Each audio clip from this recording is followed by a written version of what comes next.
discriminate. That's ridiculous thing to say. I'm so glad that you guys are here now. See, the thing is, we all have our opinions, but a lot of people like Steph, they think their opinions are facts. Yeah, it's kind of a fact that if you don't think that you're a sinner. Kind of a fact is an opinion, stupid. Yeah. Yeah, but Trump might believe that. He goes to church. But he doesn't because he was literally asked about it and he said, I don't need to repent for it, or I don't think I've done anything wrong. Okay, listen. Haiti, I'm trying to be clear on this. I have no problem with saying that Trump is evil and maybe deep in his heart knows that he's evil and he's lying to everybody. I'm fine with all of that. What I have problems with is saying, therefore he's not the Christian.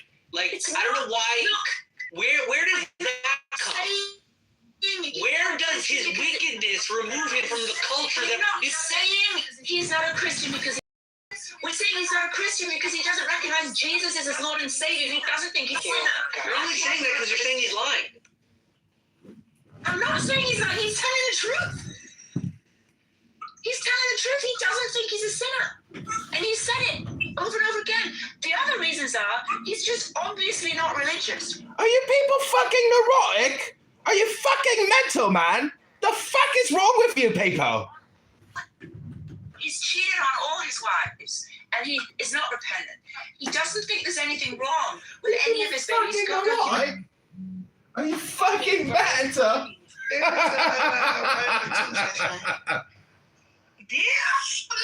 off from the jail, and I'm not playing. Please don't look at your dick again. Raven, can you text me right quick?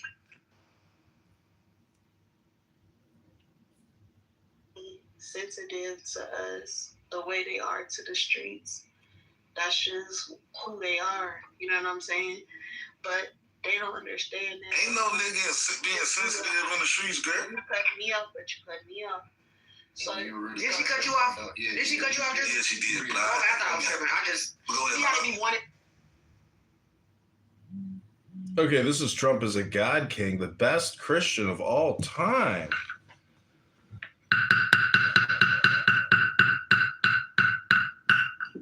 My friend, welcome to Trump as a God King. I almost actually was trying to contribute to that conversation, and then I stopped myself and I realized this is retarded, and I'm not gonna try to contribute to this conversation because it's just a dope fest for our words, and I don't want to do that. Not a good use of time. Well, I like when Trump was asked, what's your favorite verse in the Bible? He's like, I like all of them. He just couldn't name a single fucking verse. That's good. I mean, I'm willing to give most people the benefit of the doubt. Although I'm willing to give people the benefit of the doubt. Like some Christian. Jesus Christ. Jesus Christ!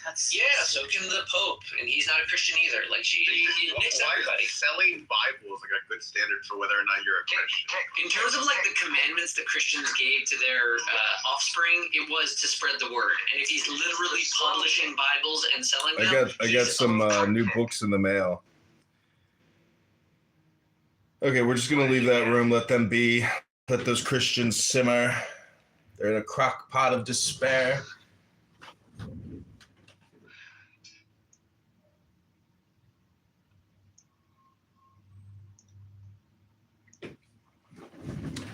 Okay, this is The Secret Wisdom of the Kabbalah, a study in Jewish mystical thought by J.F.C. Fuller. The beings who live below say that God is on high, while the angels in heaven say that God is on earth.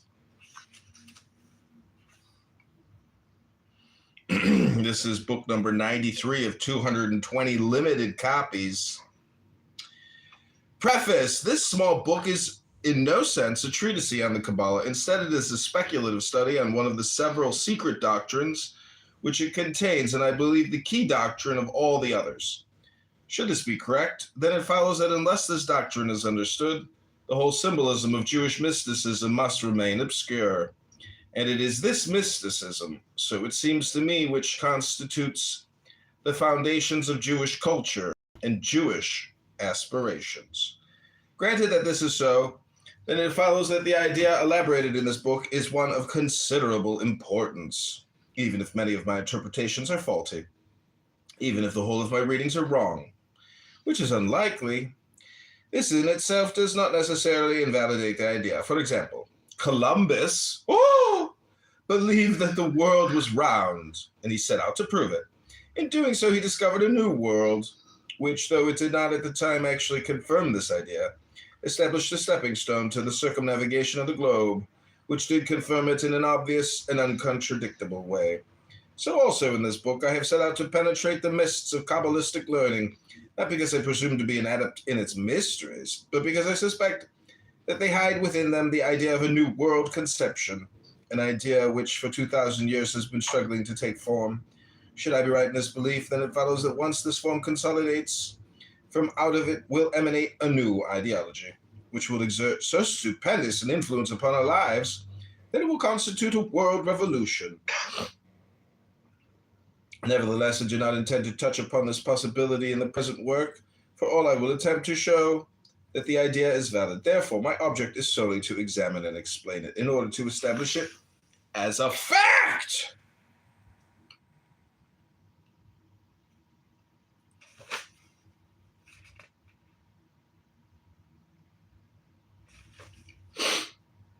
Introduction: The Mystical Foundations of the World Order. Life is shrouded in a mystery. This is the fundamental fact which confronts us. We live in a cave with our backs to the light, and as Plato said, our knowledge is nothing more than the shadows which play upon its walls. What this mystery is in itself we cannot tell. All we know is that it exists, and ultimately all we know of ourselves is that we exist. If we call this mystery God, then our lives vibrate between the two poles of God is and I am. But because the first transcends the reason, as the infinite transcends the finite, the relationship between them can only be expressed in symbols. That is in finite or rational terms. If in the place of God we write reality, nature, unknowable, zero, it matters not one whit. The equation is just as obscure, for all we have done is to replace A by B, C, D, or E. Not knowing what these letters mean, the symbol has changed, but what it symbolizes remains as inscrutable. Granted that this is so, then it follows that our intellectual lives are purely symbolical existences. All of our thoughts are nothing more than symbols of a mystery, whether it embraces God, the ultimate source of all things, or reality, the tangible world in which we live. All are, in fact, equidistant from what they represent and are consequently of equal value from the point of view of the omnipotent. Though the words differ, we are saying no more than that God is. All these words, symbols, are of equal value because they in no way uncover this mystery, yet though equidistant from the represented, these symbols are by no means equidistant from the mind of man, which is not archetypal but protean. That is to say, it is forever changing its intellectual forms. Whilst at one time, one set of symbols keeps it in tune with the mystery. At another time, a different set of symbols can also do so.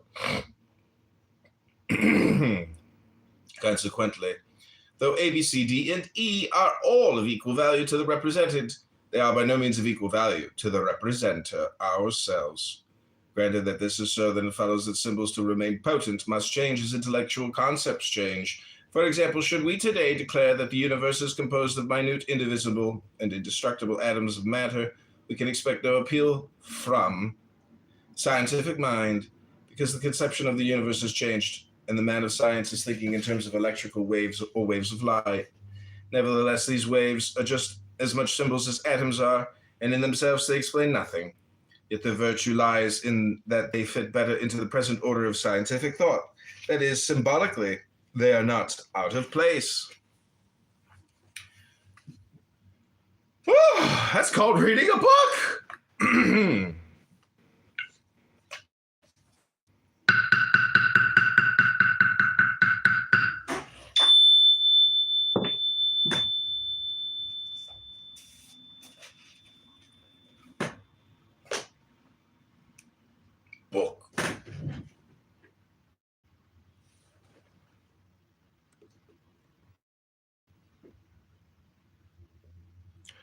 I put in the chat in that room that if I had a wife left, I would abandon and leave her because she talks too much. And it was at that exact moment that McZad invited me up to the stage.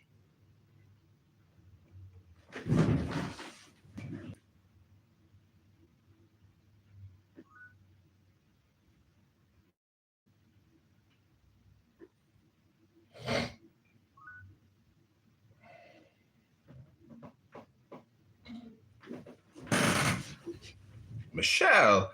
Oh, Michelle, my darling Michelle. We were just studying the Kabbalah, the philosophy of the Jewish mystics.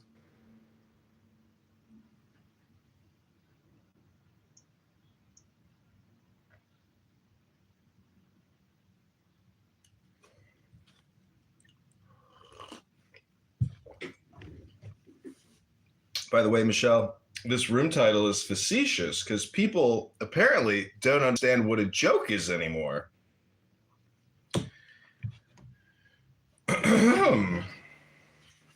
Okay, this is page number 2. As long as they maintain their place. Oh, Oscar Grant. They maintain their attractive power by bringing the mind into contact with the mystery. So long as this contact endures, an equilibrium is established between the mystery and the intelligence. Welcome, Michelle.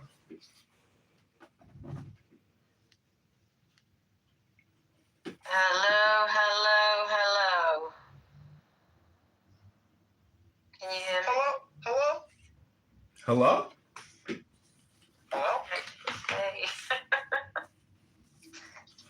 Are you streaming this on any other channel? Yes. What is the point of doing that exactly? She left. Should have just said no, then I guess she would have stayed, right? Because you believe everything, right?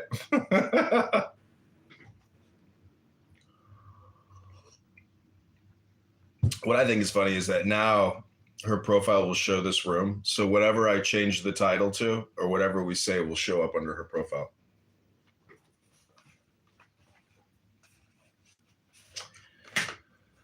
Okay, this is a continuation of page 2 until we were interrupted with, "Are you live streaming this to YouTube?" And the mind is held, as it were, in a state of wonder, that is, of life or attraction, so long as the equilibrium lasts, that is, so long as faith in the potency of the symbol is overwhelming.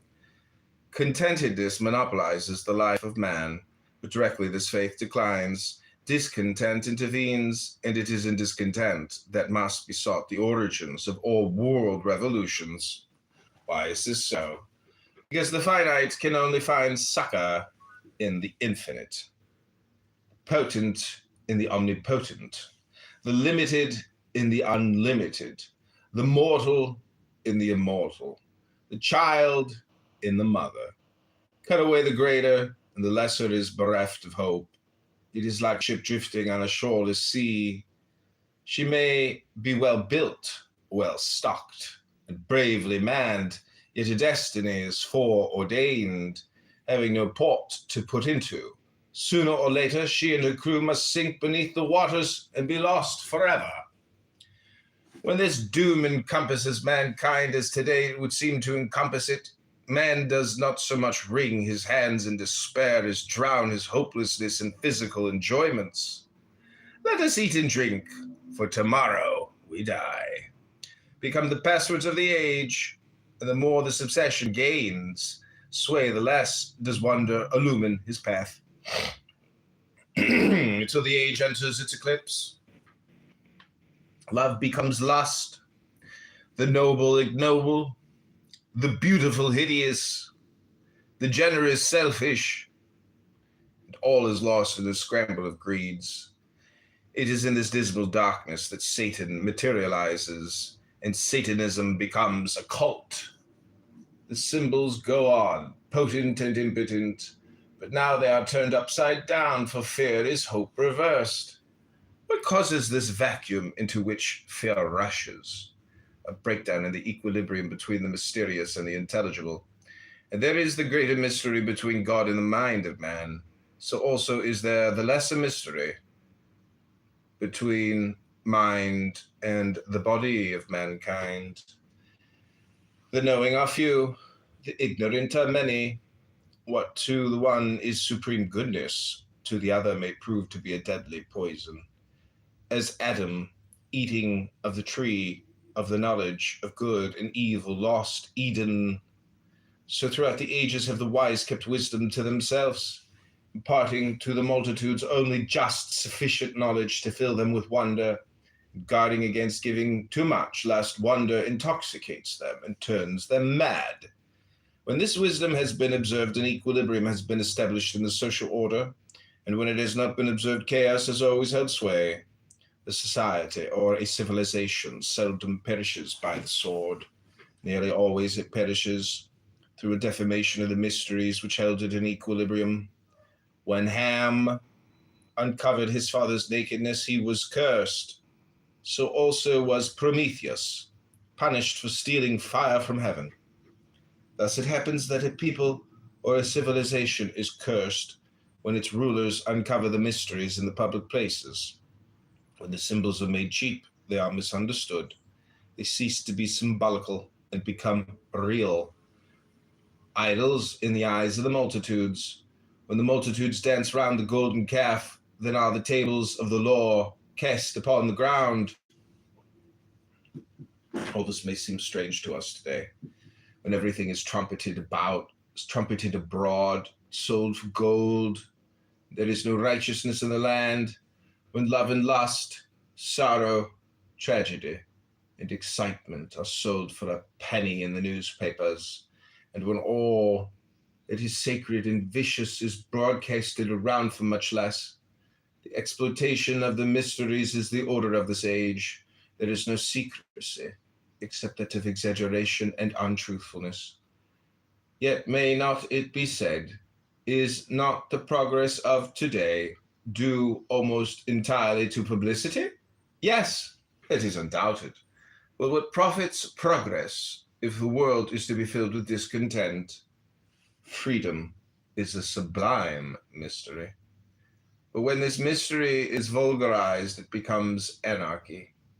Look around, everywhere we see turmoil, strife, jealousy, fear, and greed. Satan brooding over the four corners of the world and the drums of war beating nearer and nearer. Behind this turmoil crouches the machine, the Baphomet of the age of iron. He should have been the servant of man, yet he has become his master. He should have mitigated the curse of Eden and have transformed toil and labor into leisure and contentment. Why has he failed to do so? Because the mysteries of physical science, having slipped the leash of secrecy, have, like Maenads, coursed madly about the world. Once the searchers after the mysteries of nature worked in a gloom of fear, locking away the knowledge in ciphers and cryptograms. Now they stride into the laboratories, seeking to transmute knowledge into gold.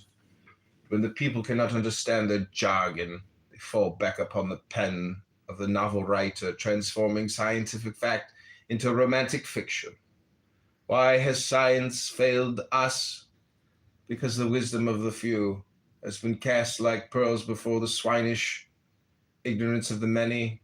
The intellectual evolution of the masses has not kept pace with the physical evolution of the scientists. A new body has been built, a body of titanic power, yet it is still inhabited by a mind which belongs to a far less powerful instrument. The result is a moral disintegration, a throwing out of balance, out of focus, out of equilibrium. Chaos surrounds us because the mysteries have been communicated to those unworthy to receive them. And not until the new body is endowed with a new mind, will a new soul be born within it. Such an equilibrium can alone be established through wonder, stepping out from the finite towards the infinite. A transmutation of Satan into God.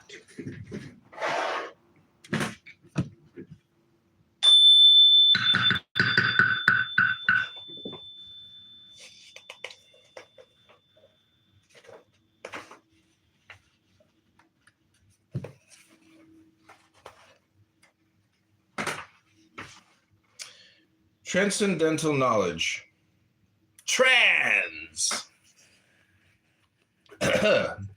Transcendental knowledge is knowledge which transcends the intelligence.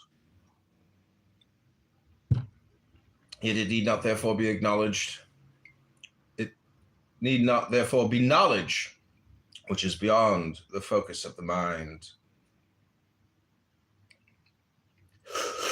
The differential calculus is common knowledge to the mathematician, and yet it is transcendental to the majority of mankind. So also with practically all science, it is in itself the prerequisite of the few whom we call the wise. Today, the fundamental difference between the science of this age and the science of past ages is that whilst formerly the universe was looked upon as being full of symbols which, when read correctly, could lead us to the real being which they clothed, today the universe is considered to be reality itself. A tangible being is something which exists separated from us and which we can probe with our physical senses and take apart and put together again as if it were a machine. The mystical conception has been replaced by the mechanical conception, and yet in itself the mystery remains as profound. Aziz, welcome to the room. Welcome, Aziz. Hello. Aziz, Hello. Aziz, would you like to comment on the title of the room? I mean, he did say he was going. He said he was going to hell.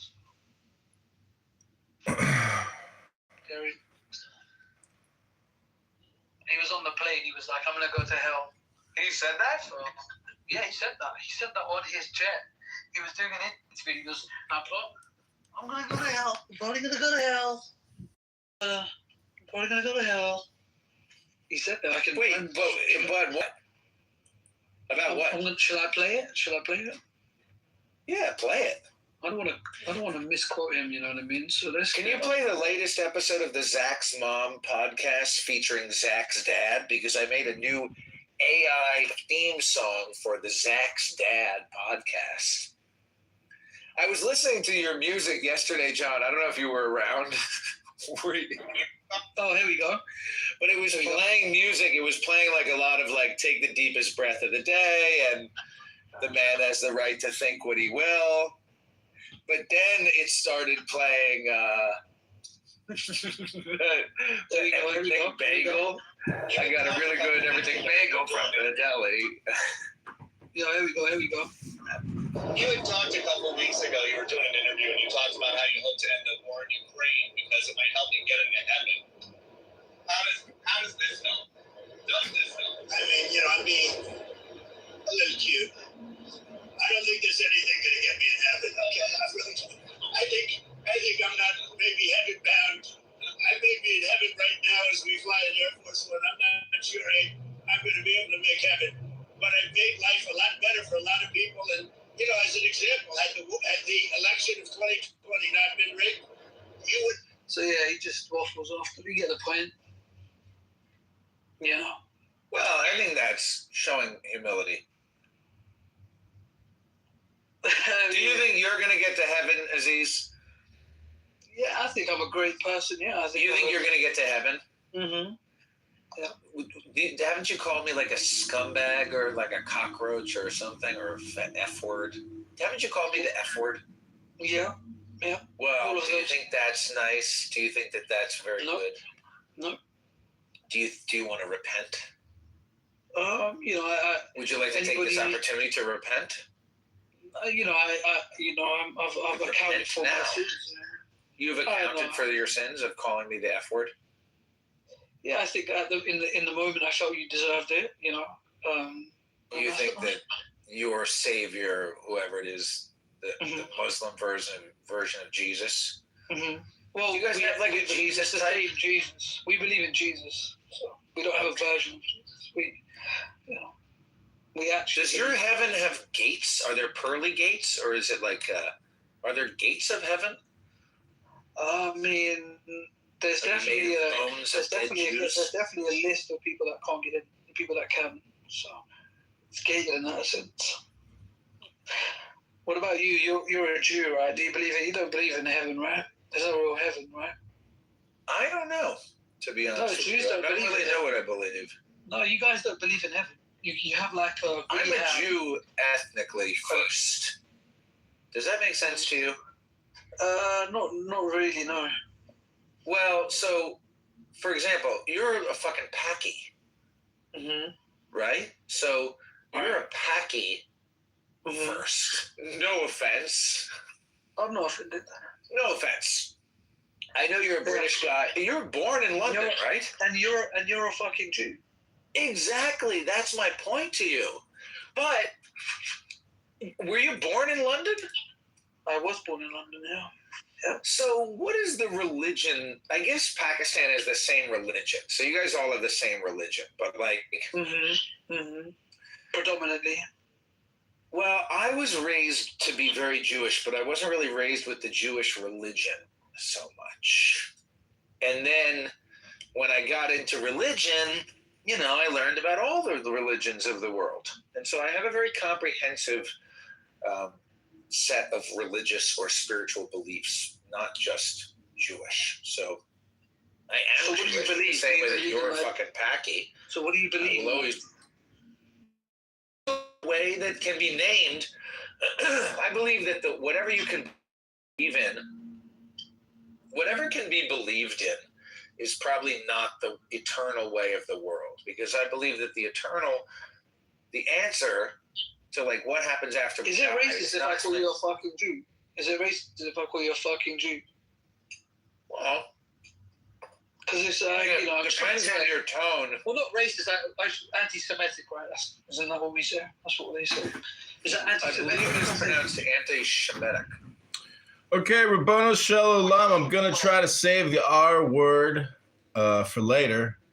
We're moving this conversation on. Aziz, I know you I found a link about dope switch in the brain. It turns out that your conversation, gentlemen, is creating dopamine for the both of yourselves and enhancing your dope. Bigger dopes. Aziz, do you think you're a dope? Yeah, depends on how you define the word. Probably, yeah. I would say so. Think about all the years you've been coming to Clubhouse talking to El Normo. Oh my God. Oh God. Don't remind me. Do you hear El Normo in your sleep? When you go to the gym and work out, which you probably don't, but if you did, do you think you'd hear El Normo telling you to try to get one more rep in? I mean, he's like my nemesis, you know what I mean, at this point. So, you live your life with nemesis? Yeah, I mean, it's a driving force, you know what I mean? I like Norm. Come on. Well, Aziz, he gets roasted by Norm. Everybody roasts Aziz, but when Norm does it, it's got to be particularly painful and hurtful. Am I correct, Aziz? But I like Aziz too. I don't think people take Norm seriously. Genuinely, I don't think anyone really takes. Do you think people take you more seriously than El Normo? Yeah, reluctantly. Like I even disagree with people when they take me more seriously. Yeah, I do. I do think they take me more serious. Yeah. I mean, he's very obnoxious, you know what I mean? He's a very obnoxious man. So, and he hasn't mastered the art of communication, you know what I mean? There could be 40 people in the room. He's doing his little Hollywood director fucking get in the jacuzzi type thing. Yeah. So. But to be fair, I'll give him credit. Because obviously in London we have we have Jews in London, but they're kind of like I don't know what you would call them. They have the sideburns and stuff. We have those Jews around. But he's the kind of Hollywood director archetype. We don't really have them. So he definitely he lives up to that kind of thing. So I'll give him credit. Something different. Yeah.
Oh, did Aziz leave? Oh.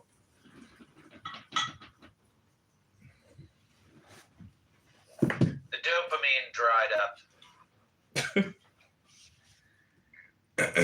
The history of dopamine.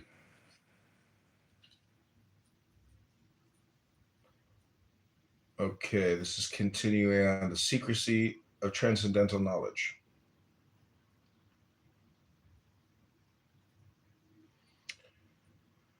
So with practically all science, it is in itself the prerequisite of the few whom we call the wise. Today, the fundamental difference between the science of this age and the science of past ages is that whilst formerly the universe was looked upon as being full of symbols which, when read correctly, would lead us to the real being which they clothed, today the universe is considered to be reality itself, a tangible being, something which exists separated from us, and which we can probe with our physical senses and take apart and put together again as if it were a machine. The mystical conception has been replaced by the mechanical conception, and yet in itself the mystery remains as profound. Christ understood this when he said, "Give not that which is holy unto the dogs, neither cast ye your pearls before swine, lest they trample them under their feet and turn again and rend you." To the common folk, Christ spoke in parables, not because he was of a common mind, but because he was an initiate, and so understood how fine is the division between reason and madness, and how easily can knowledge dissolve the filament which separates these two.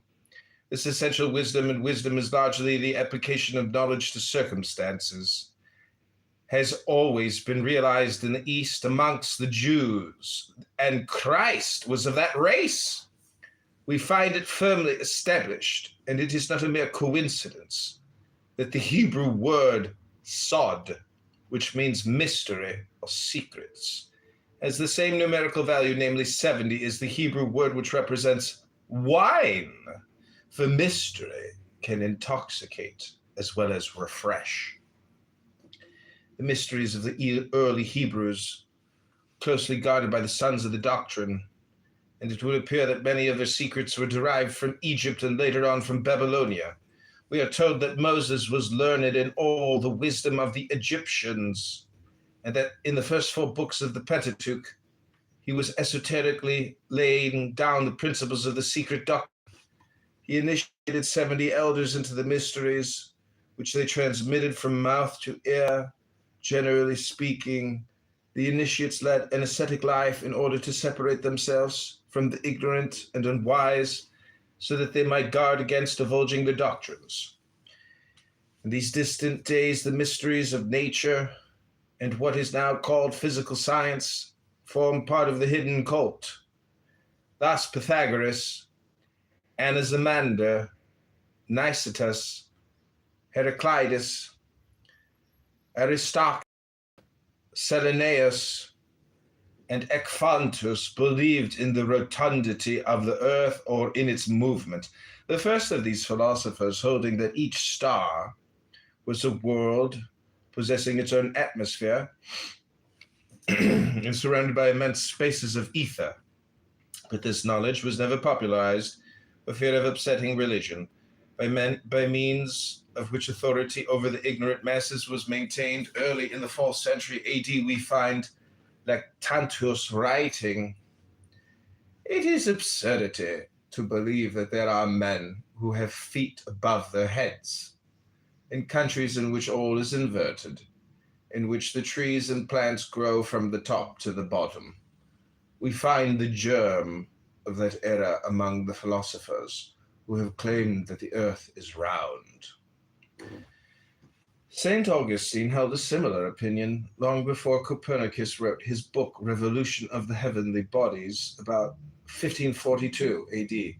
We find that the medieval Jews had buried this secret in the Zohar, in which may be read.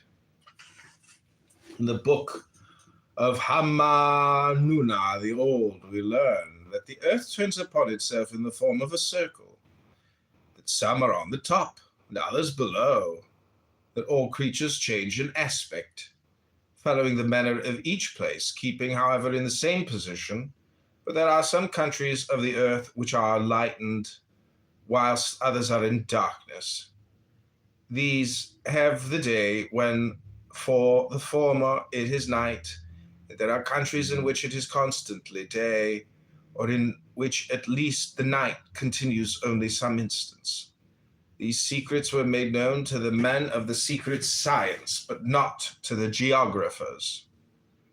Though refuted by Origen, Celsus was undoubtedly right when he declared that the primitive Christian church was possessed of a secret system, and Weishaupt, the supposed founder of the Illuminati, may not have been altogether wrong when he said, "No one has so cleverly concealed the high meaning of his teaching, and no one finally has so surely and easily directed men onto the path of freedom as our great master Jesus of Nazareth. This secret meaning, a natural consequence of his teaching, he hid completely, for Jesus had a secret doctrine, as we see in more than one place of the scriptures."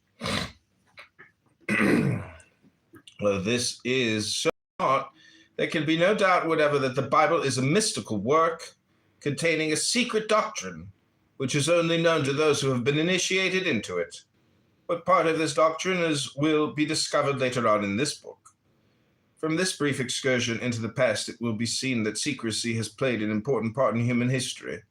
The idea that all knowledge should be divulged and broadcast among the masses is something quite modern, even as late as the 17th century, when Leibniz published in the Acta Eruditorum of Leipzig his scheme of differential calculus. He did so in such a way as to hide both the method and object from the uninitiated. Newton did the same with his invention of infinite series and algebra.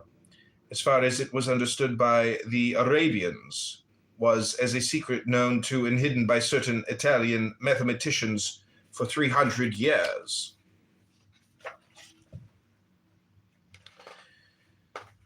The world is a mystery, and mysteries are dangerous to the uninitiated. Here are two facts which would seem to be uncontradictable, for divulgence has invariably led to active discontent caused by a loss of balance between the spiritual and the mundane. Like all other peoples, the Jews realized this, and long before the Kabbalah was known as an occult science, the mysteries of creation, evolution, and dissolution were locked up in their sacred writings. Then came the Great Dispersion.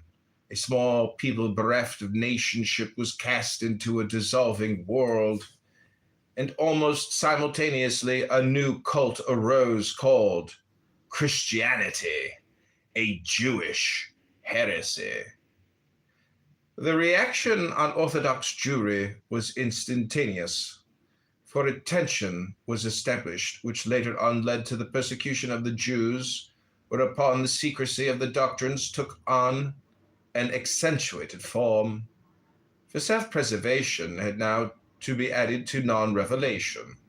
This led to the growth of oral traditions. The secret doctrines were passed from mouth to mouth and were locked away in the brains of the priesthood and the learned. Later, a persecution began to slacken. The written word once again began to appear, and by degrees the Kabbalah emerged into daylight. The word is a curious one. Its value is 70, which is, as we have seen, the numerical value of sod. 4 plus 6 plus 60 equals, and wine 10 plus 50 equals, and also of night, 30 plus 10 plus 30, and be silent. Wow! 6 plus 5 equals some Hebrew letters plus 5. Therefore, it may be said to mean the secret which intoxicates, which is as dark as night, and which must not be divulged. The fountainhead of this doctrine is the Zohar, or Book of Splendor, a vast jumbled commentary on the Pentateuch, written partly in Aramaic and partly in Hebrew. Tradition asserts that its author was Rabbi Simeon ben Yochai, who lived in the 2nd century AD of it, Ginsburg says. It was first taught by God himself to a select company of angels who formed a theosophic school in paradise. After the fall, the angels most graciously communicated this heavenly doctrine to the disobedient child of earth to furnish the protoplasts with the means of returning to the pristine nobility and felicity. From Adam it passed over to Noah, and then to Abraham, the friend of God, who emigrated with it to Egypt, where the patriarch allowed a portion of this mysterious doctrine to ooze out. It was in this way that the Egyptians obtained some knowledge of it, and the other Eastern nations could introduce it into their philosophical systems. Moses, who was learned in all the wisdom of Egypt, was first initiated into it in the land of his birth, but became most proficient in it during his wanderings in the wilderness, when he not only devoted to it the leisure hours of the whole 40 years, but received lessons in it from one of the angels. By the aid of this mysterious science, the lawgiver was enabled to solve the difficulties which arose during his management of the Israelites. In spite of the pilgrimages, wars, and the frequent miseries of the nation, he covertly laid down the principles of this secret doctrine in the first 4 books of the Pentateuch, but withheld them from Deuteronomy. This constitutes the former man and the latter the woman. Moses also initiated the 70 elders into the secrets of this doctrine. And they again transmitted them from hand to hand of all who formed the unbroken line. Tradition, David and Solomon were most initiated into the Kabbalah. No one, however, dared to write it down till Simon ben Yochai, who lived at the time of the destruction of the Second Temple after his death. His son, Rabbi Eliezer, and his secretary, Rabbi Abba, as well as his disciples, then collated Rabbi Simon G. Yochai's treatises, and out of these composed the celebrated work called Zohar, Splendor, which is the grand storehouse of Kabbalah, Kabbalism. Turning from tradition to history, though here again evidence is none too secure, the Zohar is attributed to Moses de Leon, a Kabbalistic writer of the 13th century, and quite possibly parts of it were written by him. The whole compilation covers a vast ground and comprises, number 1, the Sefer HaZohar, the Book of Splendor, the main commentary. 2, the Sifra di Sunuita, Veiled Mystery. Number 3, the Sitra Torah, Secrets of the Torah. 4, Ra'aya Mahemna, the True Shepherd. 5, the Midrash HaHelam, the Recondite Exposition. 6, the Tosefta, Editions. 7, the Hekaloth, Halls or Palaces. 8, the Idra Rabbah, the Greater Synod. 9, the Idra Zuta, the Lesser Synod. The first printed editions of the Zohar appeared almost simultaneously at Mantua and Cremona in 1588. Later editions are those of Lublin, 1623, Amsterdam, 1714 and 1805, Constantinople, 1736, and Venice. Of translations, Noah von Rosenroth produced his Kabbalah, Denudata, in 1677. A Latin version of the Sifra di Sunuita, the Idra Rabbah, and Idra Zuta, which in 1887 were translated into English by S.L. McGregor Mathers under the title of The Kabbalah Unveiled. In 1906, a complete translation of the Zohar into French was made by M. Jean de Paulet. Besides these, there is also the Sancino edition of the Sefer HaZohar. This appeared in English between 1931 and 1934. Of books dealing with the Kabbalah, there is a large number, of which the following is a small selection, which may be useful to a student. Kabbalah, the mystical writings of Solomon ben Yehuda, Ibn Geberol, or Avichibron, Isaac Meyer, 1888. Le Kabbalah ou la philosophie religieuse des Hébreux, Anne Frank, 1889. The Kabbalah, Its doctrines, development, and literature. Christian D. Ginsburg, Second Impression, 1920. The Holy Kabbalah, A.E. Waite, 1929. The Secret Doctrine of Israel, A.E. Waite, 1913. The History of Magic, Eliphas Levi, 1913. The Book of Formation, or Sefer Yetzirah, Nut Stenring, 1923. The Zohar in Muslim and Christian Spain, Ariel Benison, 1932. A Garden of Pomegranates, Israel Regadia, 1932. QBL, or The Bride's Reception, Frater Achad, 1922. The Anatomy of the Body of God, Frater Achad, 1925. Next chapters. Chapter 1, The Wisdom of the Kabbalah. The Kabbalah.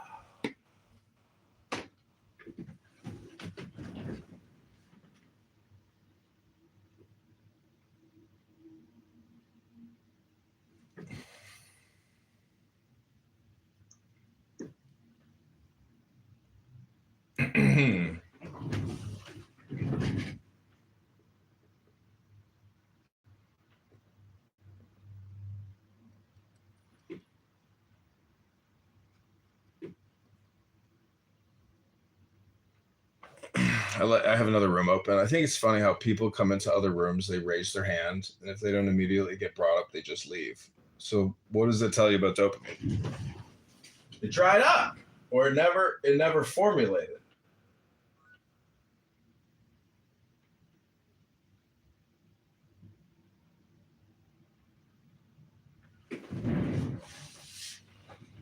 Okay, Rabbanu Shalom, what'd you think about that first few pages of this book by J.F.C. Fuller on the Kabbalah? Well, it's interesting. It seems like a lot of, so far, just background and introduction. Yeah, but there's things in there about the secret doctrines of Israel you probably never knew about, right? I mean, like Moses and Noah, they're transmitting some type of philosophy.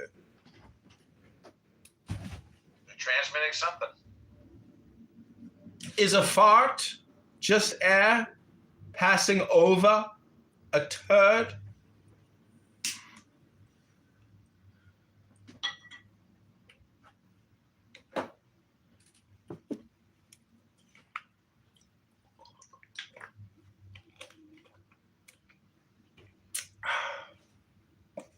Okay, continuing on to chapter 1, the wisdom of the Kabbalah.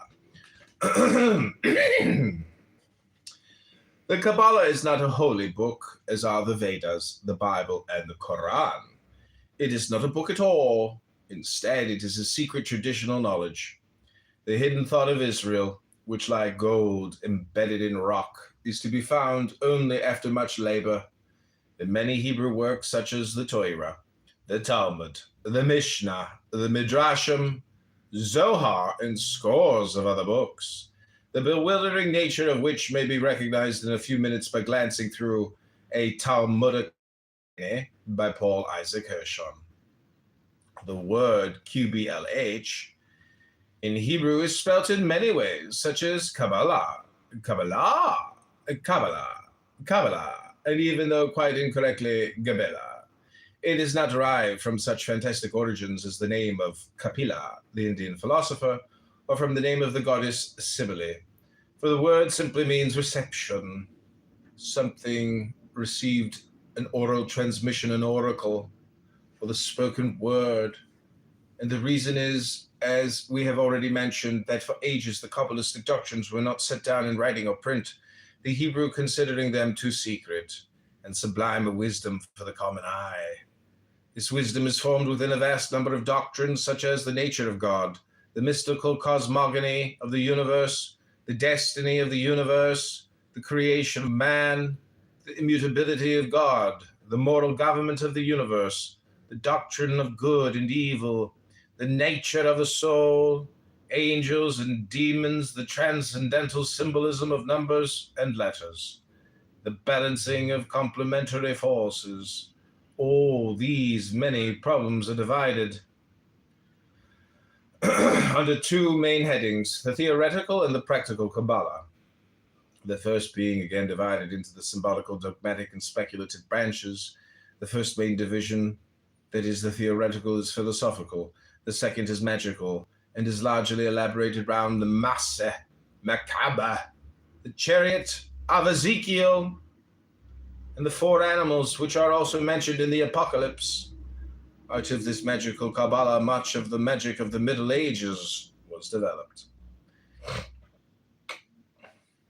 The speculative or metaphysical Kabbalah is the more important branch. It forms, as Adolf Frank says, the heart and life of Judaism. Covers the evolution, involution, and devolution of the universe in every conceivable spiritual, moral, and intellectual form, and under such symbolism as the spirit cloths itself to come down and uncloths itself to go up.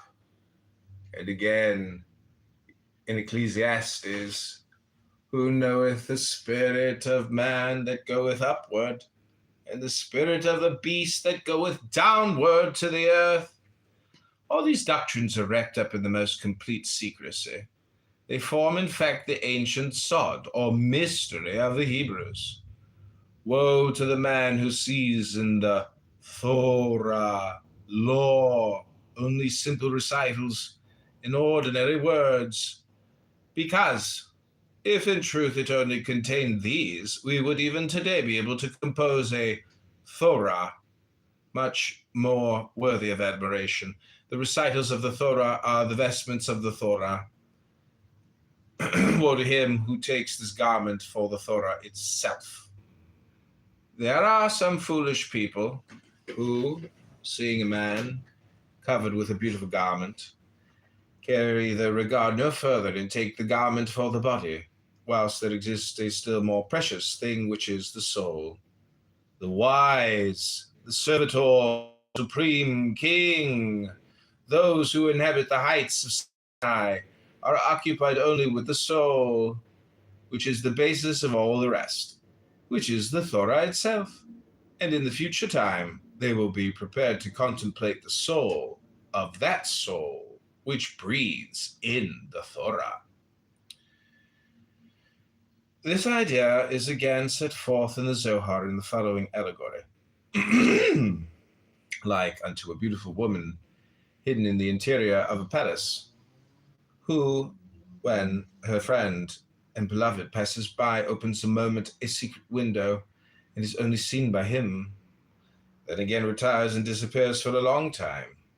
So the doctrine shows herself only to the elect, but also not even to these always in the same manner. In the beginning, deeply veiled, she only beckons to the one passing with her hand.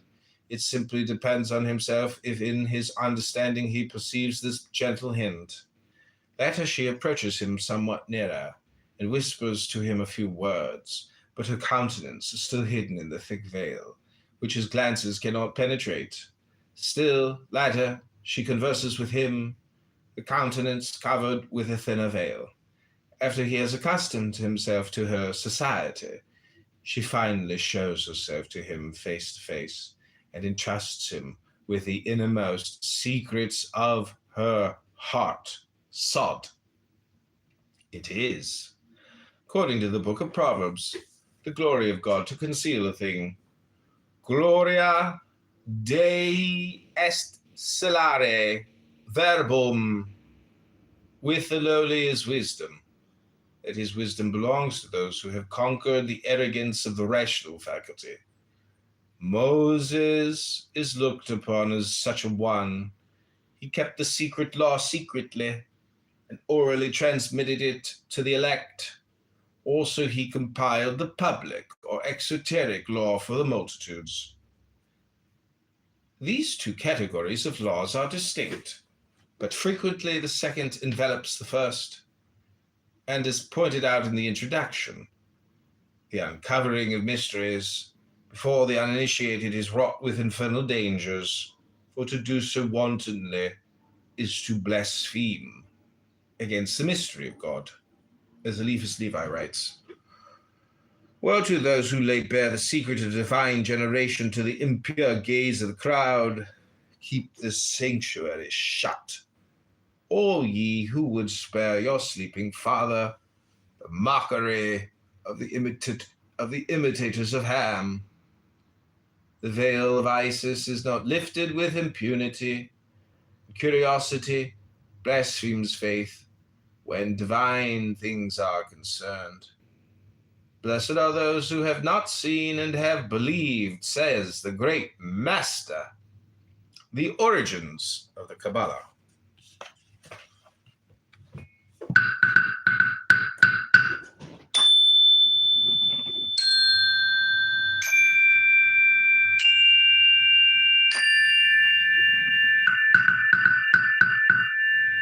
Hello?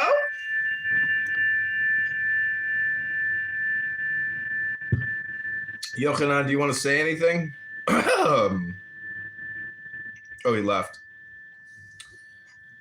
Okay, that has been a reading of the Holy Kabbalah, an analysis by J.F.C. Fuller. We are now on page 11. I've read this book before. It's very good. I actually recorded this whole book already, put it on YouTube, read the whole thing cover to cover, chopped it up, put it all over YouTube, but it is lost in the sea of 100,000 plus John Kitover videos. You'll never see it. It would be impossible to see it because I have obscured it.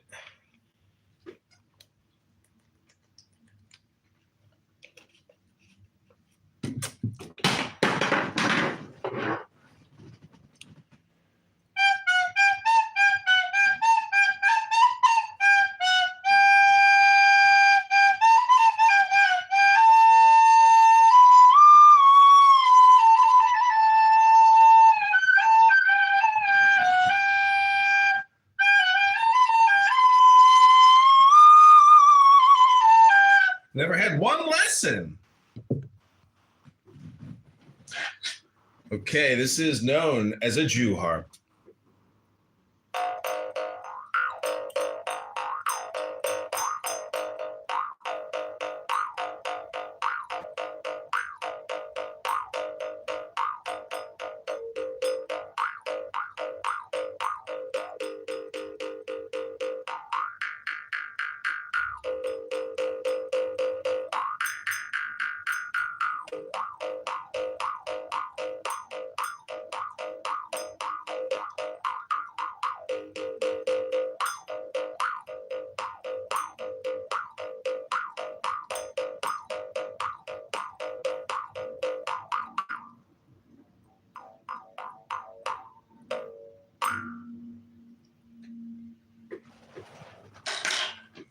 Ribono Shel Olam.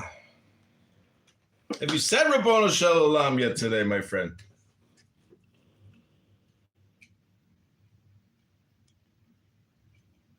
Hello?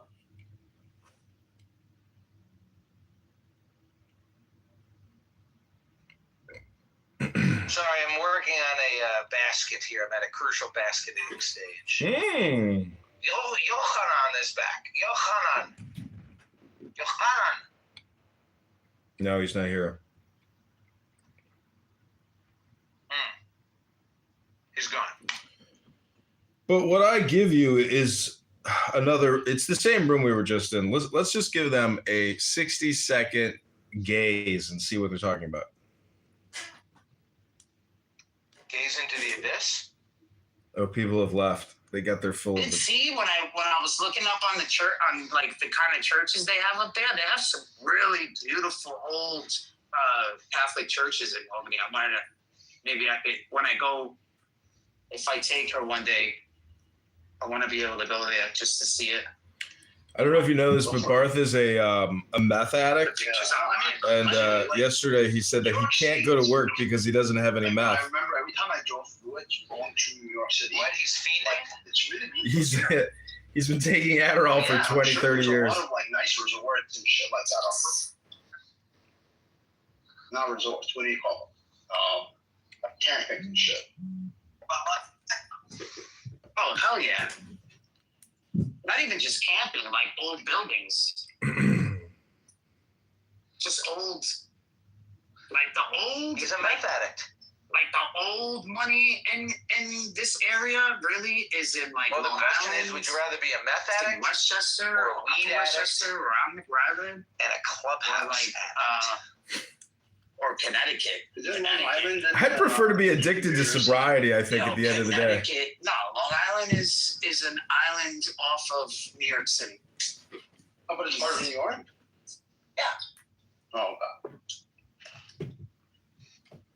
Yeah, Connecticut is nice. Connecticut is good money. Connecticut, So, yeah, but it gets really ghetto, like, because what happens is because the properties, the land is so far, like put it this way, the estates out in Connecticut are humongous, so much that like 24 people can make up a zip code. Humongous. So in Connecticut, back in the day, they had to change these rules. The guy uses a hammer and a nail for a living. Like, give him a break. He's not a scholar. He's a meth addict on Clubhouse talking about God and Jesus and Muhammad all day, 7 days a week. We wouldn't have to pay any property. This guy has a family. He's got a wife and kids. He's on here talking to us more than he spends talking to his family. What kind of craziness is this? Getting ourselves out of everything or having a well or something like that. So they wouldn't have to pay local tax for like fire departments. He speaks English though, right? And based on Clubhouse standards, he's actually highly evolved. For a long time, these people never paid fucking property tax or anything like that. It's crazy. That's crazy. Crazy! That's what I'm trying to tell you. Like, that's like rich. Yeah. Some of these buildings in Manhattan too, man, they're from the 1800s. We're lucky if we have any buildings left from like the 1800s. They did construction. Yeah, we have some as well too, by the way. No way. We have like heritage we call them heritage buildings. Oh yeah? Yeah. Wow.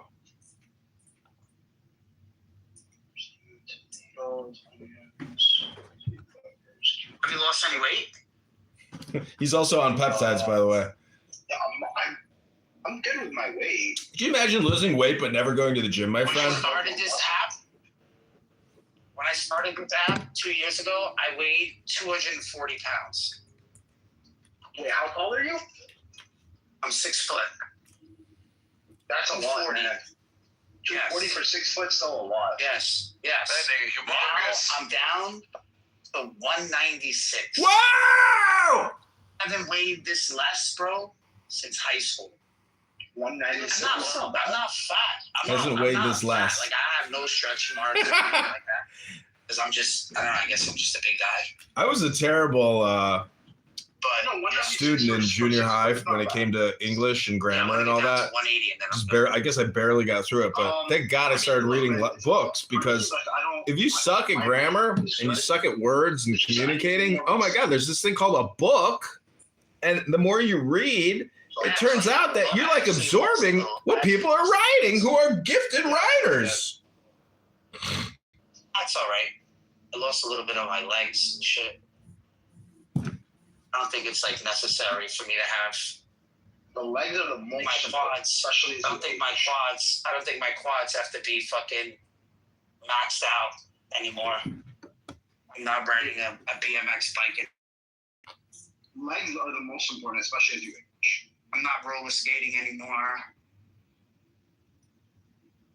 Oh man, but you're gonna be carrying your body around for the rest of your life. Yeah, of course. Yeah, that's why legs are really important.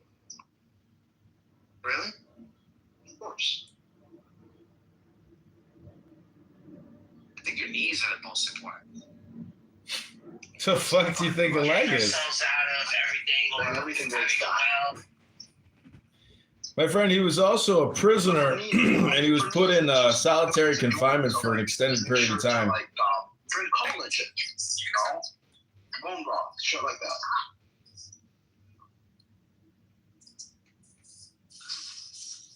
You take vitamins? He didn't take vitamins. I think like specific stuff. Like I'll take omega-3s, collagen, proteins. Okay, we've come back. That was a quick sample of how people like to waste their time. It's like talking about the weather. Can't stand when people talk about the weather for 25 minutes. It's just awful.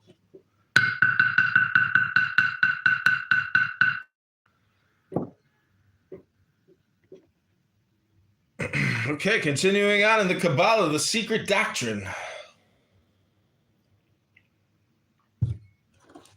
If you're liking this video, hit the like button. Use your fingers to vote. If you think I'm just a bald, annoying asshole and you want to use the downvote button, you can do that too. That's your choice. That's a you problem, though, because there's no such thing as a downvote or a dislike anymore in the world of positive optimism and positive logic, I guess. It's too disheartening in Mark and Priscilla Chan Zuckerberg's universe where they're constantly trying to figure out how to fight inflammation. Not even inflation, but inflammation.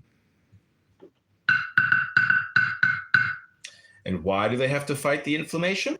Because they have spike proteins floating endlessly in their bloodstream, coagulating in all the soft tissues of the most susceptible and subtle parts of the human body. Okay.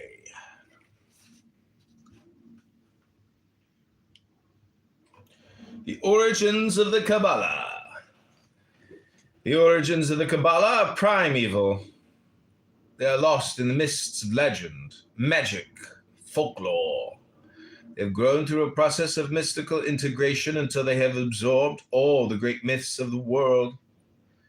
The Kabbalah is consequently a universal philosophy, combining the eternal masculine and the eternal feminine, and cementing them into the eternally human. So it happens that wherever we search, we find origins. Thus, in Essenism, we find Kabbalism.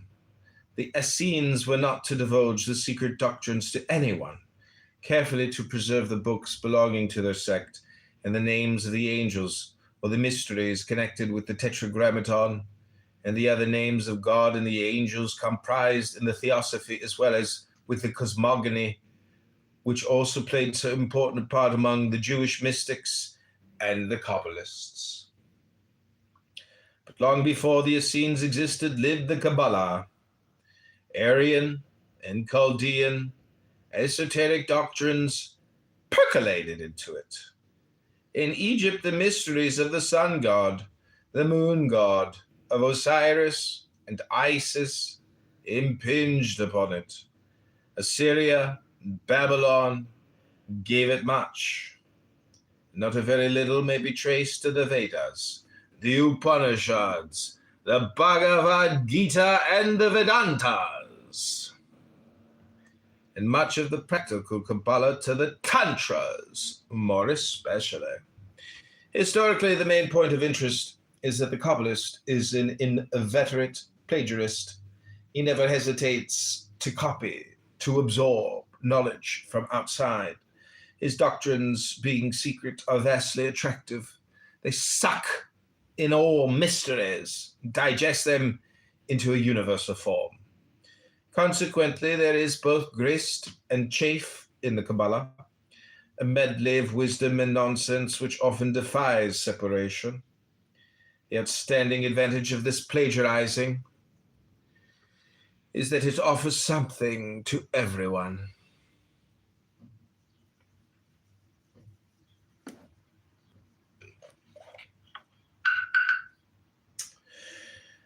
Consequently, the Kabbalah has developed into a world-embracing philosophy well adapted to the ideals of a world-scattered race. In it will be found Hinduism, Taoism, Buddhism, Zoroastrianism, Christianity, theism, deism, dualism, agnosticism, pantheism, Satanism, spiritualism, and atheism, for every cult except polytheism has burnt offerings on the altar of the Kabbalistic mystery, magically depicted in the form of the pan-like Baphomet. It is this extraordinary universality which it is important to remember, for it has been the binding force which has kept Judaism intact. It has waterproofed it against solvent influences. Further still, the Kabbalah offers to humanity a world religion or cult in a silent and secret way. Its doctrine is the conquering mystery of the life force.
Okay, that's going to conclude my reading for the day. I'm going to change the title of this room. We're going to call it John Kitover. Chicago Mayor Vote.com.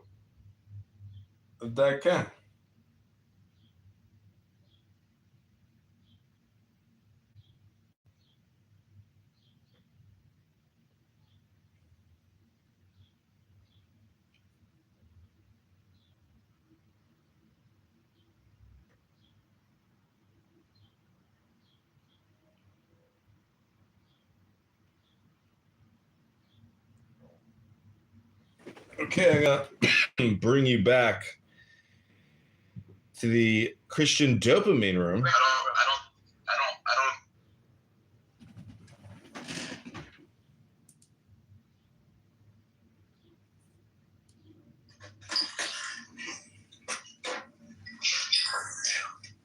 Why would you use baby oil? Isn't there other better lubes or whatever that you'd use? Like, I'm a little confused by that.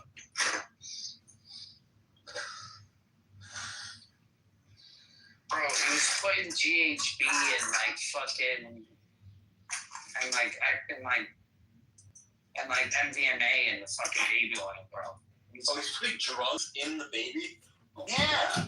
You didn't know that? What? No. Why would you put drugs in the baby oil? I thought he was just lubing people up in like oil. Bro, all right, just look it up, man. Don't take my word for it. Look it up. Wait, why would you put drugs in the baby oil? That's a great question. Do you have an answer? You can get high on. I don't think you can get high on MDMA via the skin. I think you gotta eat it. Okay. All right. So if it's so that there's places in your body that are very vulnerable, like behind your ears, your armpits, genitalia, your these sort of areas, under your armpits, things like that, your neck, behind your ears, stuff like that. Oh shit. So those areas are more susceptible. Like, your hands, think of your hands as being 100%, and like inside your mouth or your privates being, like the most sensitive. Get what I mean? Yeah, I do. That's fucking insane.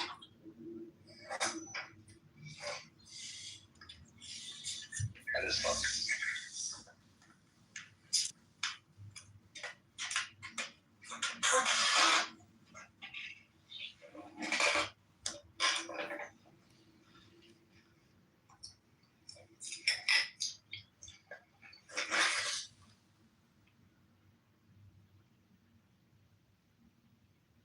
You had to hear Sam earlier. He was singing Jewish songs that he learned in the yeshiva.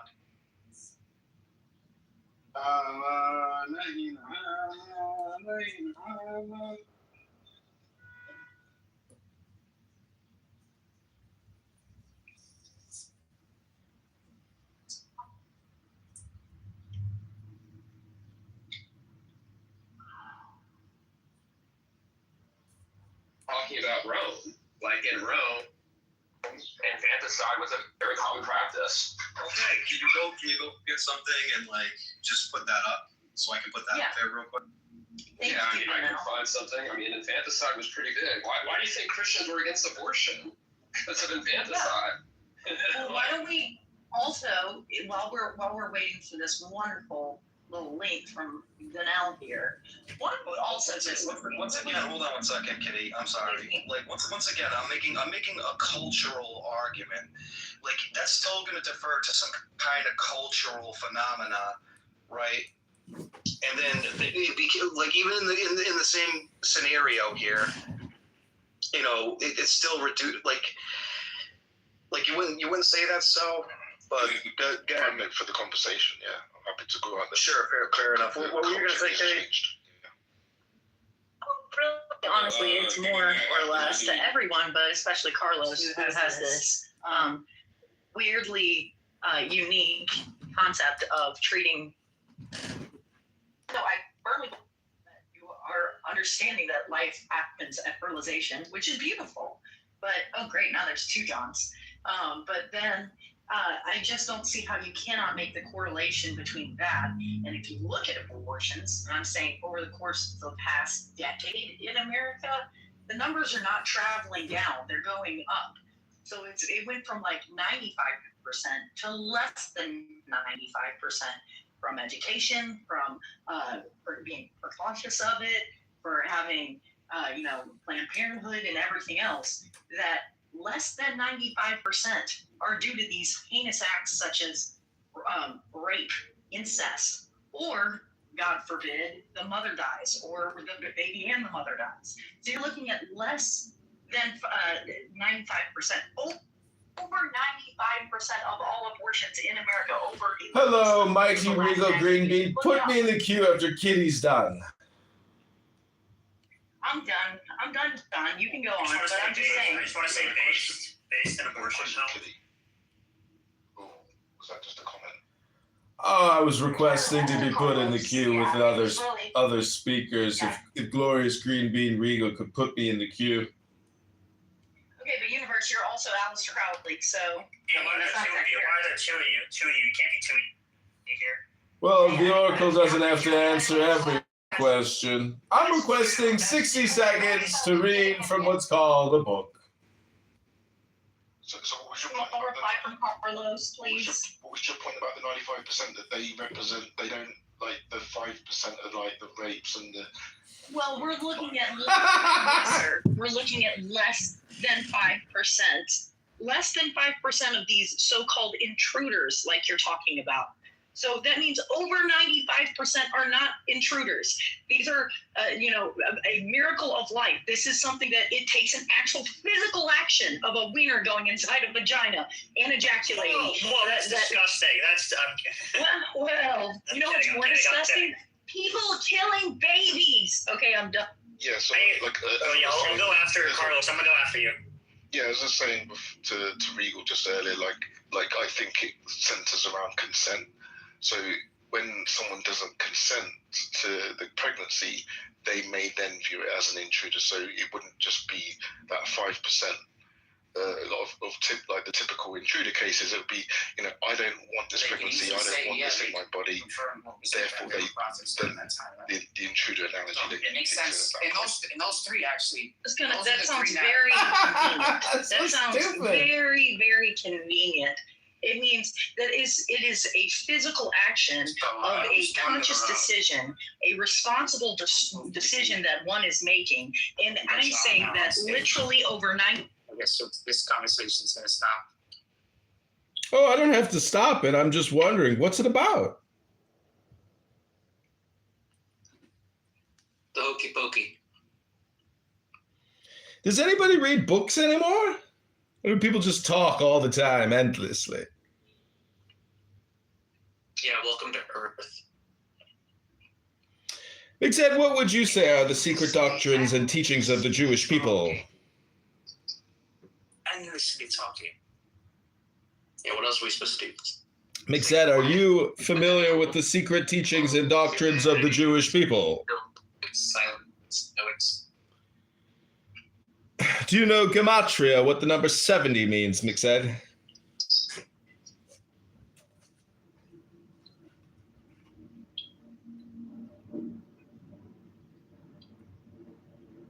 Wunderbar.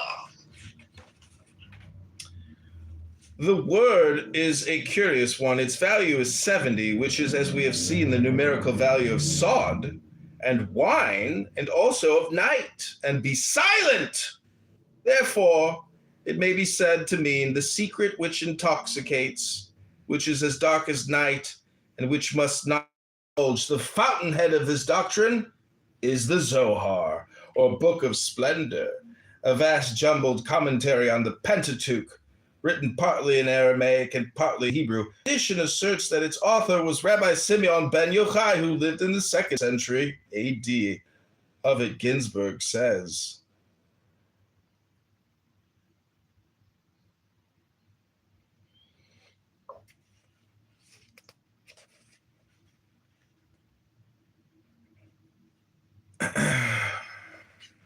like all other peoples, the Jews realized this, and long before the Kabbalah was known as an occult science, the mysteries of creation, evolution, and dissolution were locked up in their sacred writings.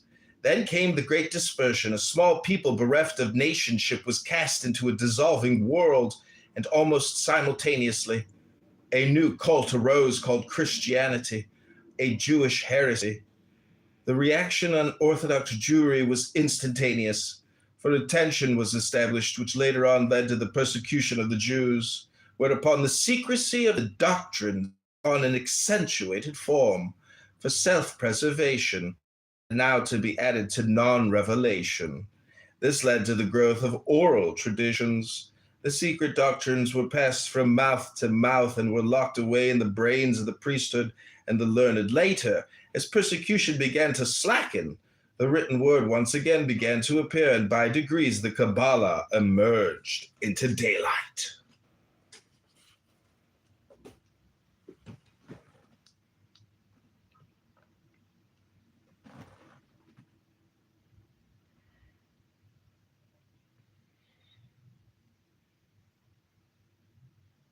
Hello?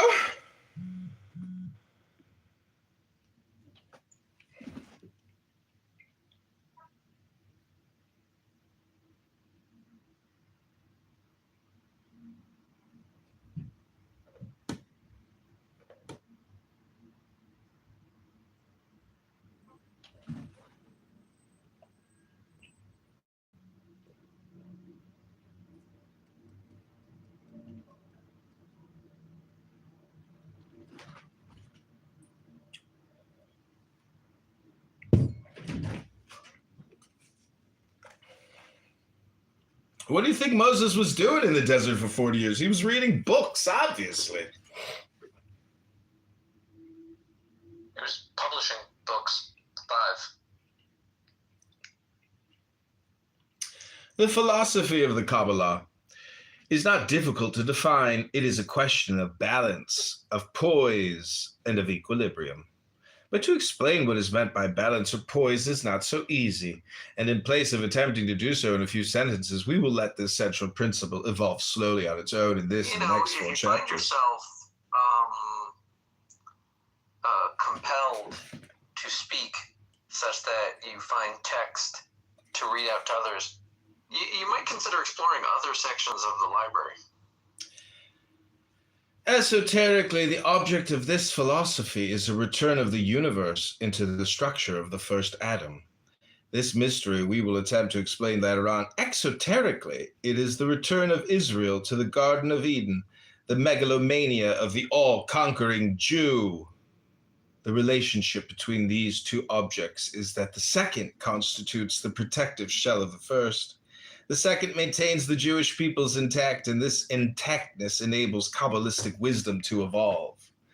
Outside this protective duty, the second has no relationship to the first, no more than the shell of an egg, lifeless substance, has a relationship to the yolk within it, living substance. That the Israelites will find the promised land and the conquest of the world is a lie which protects a sublime truth, the reabsorption of the world into the pure spirit of God. To the masses of the Jewish peoples, such a statement will be considered blasphemous. Yet in the Zohar we read, with his ordinary understanding, man cannot understand the revelation of mysteries. All that I am about to reveal to you can be revealed only to the masters, who know how to keep the balance because they have been initiated. The shell, the white, the yolk from the perfect egg, the shell protects the white and the yolk feeds upon the white. And when the white has vanished, the yolk in the form of the fledged bird breaks through the shell and presently soars into the air. Thus does the static become the dynamic, the material, the spiritual. If the shell is the exoteric principle and the yolk the esoteric, what then is the white? The white is the food of the second, the accumulated wisdom of the world centering around the mystery of growth, which each single individual must absorb before he can break the shell. The transmutation of the white by the yolk into the fledgling is the secret of secrets of the entire Kabbalistic philosophy. Upper and lower worlds are comprised in the image of God, we read in the Zohar. Here we have one, a unity, the image of God. Two, a duality, the upper and lower worlds. Three, a trinity, the upper and lower worlds and the image of God. Number four, a quadruplicity, the Noah, Kitover, the upper world, the lower world, and the image of God. Yet this quadruplicity is in itself a duality. The Noah and the image of God, because this image includes the upper and lower worlds. The absorption of the Noah and the image is the great work, the reestablishment of unity or equilibrium. Concerning the first of these two dualities, Isaac Meyer writes, the basic element of most of the ancient and to this day of many of the modern religions of the world is the idea of a perfect, invisible universe above, which is the real and true paradigm or ideal model of the visible universe below, the latter being the reflection, a simulacrum or shadow of the invisible perfect ideal above. This idea was fully understood by the ancient Egyptians, as was shown in the deities Nut or Nath, the upper world, Shu or Ma, the intermediary, and Seb, the earth. In India, the same idea is fully set forth in the esoteric books of the Vedas called the Upanishads. It is the supreme ideal Brahma, which is the only true, manifests itself first in Brahma, Vishnu, and Siva, past, present, and future time, and through these in the visible, the last being Maya, or illusion. The temples of most of the archaic peoples of Asia and Egypt were intended to be visible copies of the heavenly temple, the starry firmament called templum, and the same idea is visible in those of the Hebrews. Philo and Josephus represent the temples of the Israelites. It's typical in the visible universe, and this was based on the invisible universe. Amongst the Mohammedans, we find the same idea. The first thing God created was a pen. Indeed, the whole creation is but a transcript. God, when he made the world, did but write it out, that copy, which he had of it in his divine understanding from all eternity. The lesser worlds, microcosmos, or men, are but transcripts of the greater, the macrocosmos, as children and books are the copies of themselves. God takes upon himself spiritual form in the act of creation, which is pure light transfigured into visible light, which is the relationship between the eyes and pure light. Pure spirit can only be sensed as a relation, which we call spirituality, the relationship between the third eye and pure spirit. God to this third eye is not nothing, he is all things. For when this eye is open, he can be seen everywhere.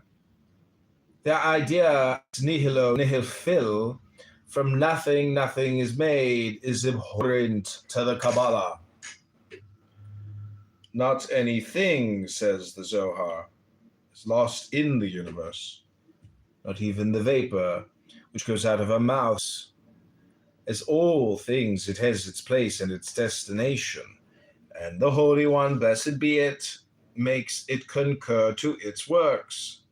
Not anything falls into the void, not even the words and the voice of man, but all has its place and its destination. The Kabbalist Abram Ben Dior writes, then they, the Kabbalists, affirm that all things have been drawn from nothing, not nothing. They do not wish to speak of nothing, properly to say, for never can being come from non-being. But they understand by non-being that which one can conceive of, neither by its cause or its essence. It, the no thing, is, in a word, the cause of causes.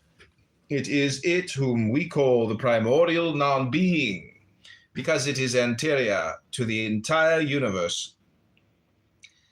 Though the Kabbalah recognizes but one primordial cause, it also recognizes two complementary elements, the one incorruptible and vital, which reveals itself as a spiritual energy, and the other corruptible and inert, always tending to dissolve and return to its original atoms.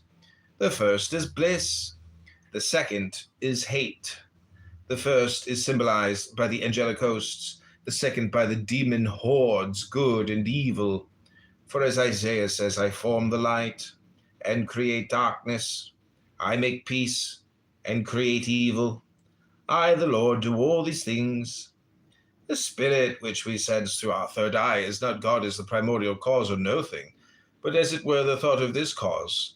He constituted in the first place a point of light, which became the divine thought. Our consciousness is the mirror which catches the rays of this thought. Therefore, all thoughts are images of God's thought.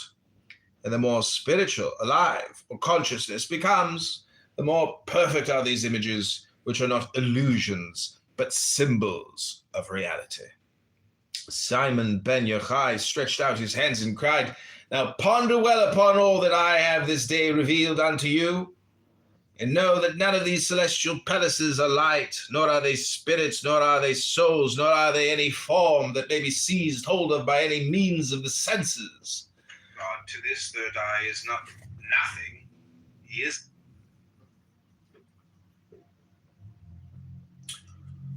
Know that the palaces are thought seen through curtains. Take away the thought, and the palace becomes nothing that the mind can grasp, nor the imagination picture. And know finally that all the mysteries of the faith lie in this doctrine, that all that exists in the upper world is the light of thought, the infinite. Lift the curtain, and all matter appears immaterial. Lift another curtain, and the immaterial becomes even more spiritual and sublime. As each succeeding curtain is lifted, we are transported to ever higher planes of sublimity until the highest is reached. Curtains are the divisions, abysses, between the superconscious thought of God and the conscious thought of man. The ultimate curtain is the shell of the egg, materiality. But before this final curtain can be lifted, a host of intellectual curtains, the white of the egg, have to be dissolved by transmutation into spiritual energy. Spiritual deliverance or attainment is consequently an act of creation.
Hello?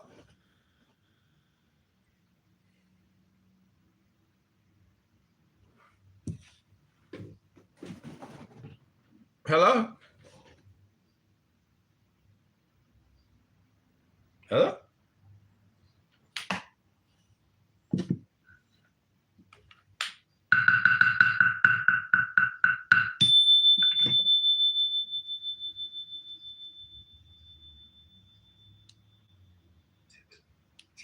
The shell, the white, the yolk from the perfect egg. The shell protects the white and the yolk feeds upon the white.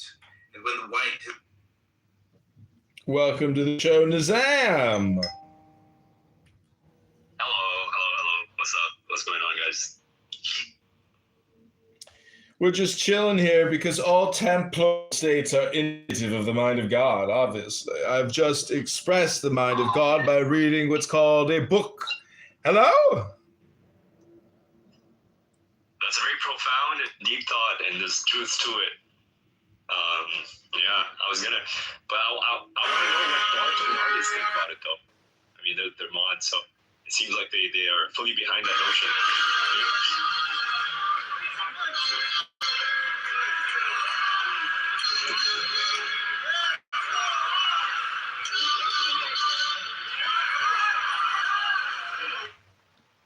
And they're not available. That's so sad.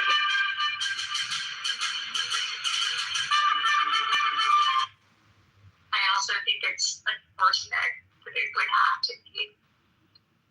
I don't know. We'll see what happens moving forward, but I'm not... And it's also not one other thing. It's not just us. Like Turning Point, when you read about it, you're opening up chapters around the world. It's not just in the U.S. I really do. Like, I want the United States. If I'm a moderate person, I want to come on. When that telegraph. Back. Unfortunately.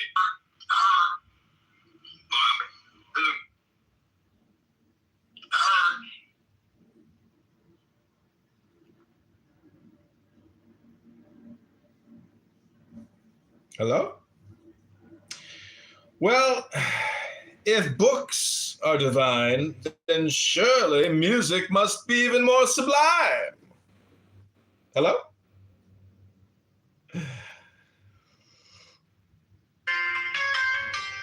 object of most of the foregoing practices will not at first be clear to you, but at least who will deny they have trained you in determination, accuracy, introspection, and many other qualities which are valuable to all men in their ordinary avocations, so that in no case will your time have been wasted. That you may gain some insight into the nature of the great work which lies beyond these elementary trifles. However, we should mention that an intelligent person may gather more than a hint of its nature from the following books, which ought to be taken as serious and large contributions to the study of nature, though not necessarily to be implicitly relied upon. The Ye King of the Eastern.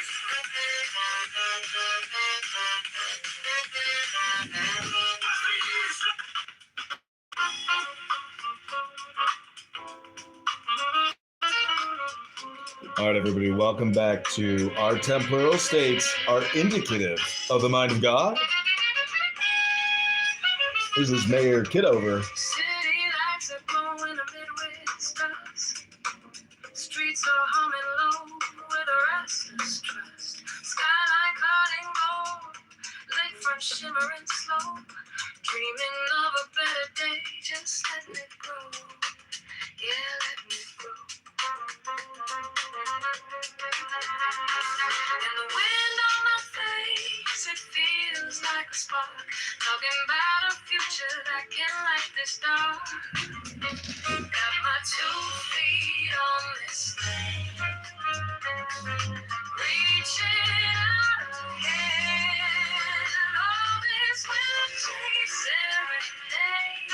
Playing through the streets. A hopeful song where every neighbor meets. Voices rising strong and bold. Stories of a city told. Yeah, the rhythm of our hearts. A promise we keep.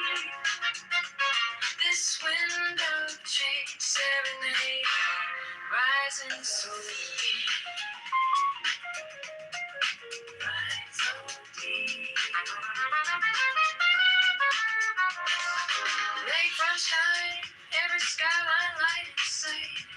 Dreams of every block stepping into the light.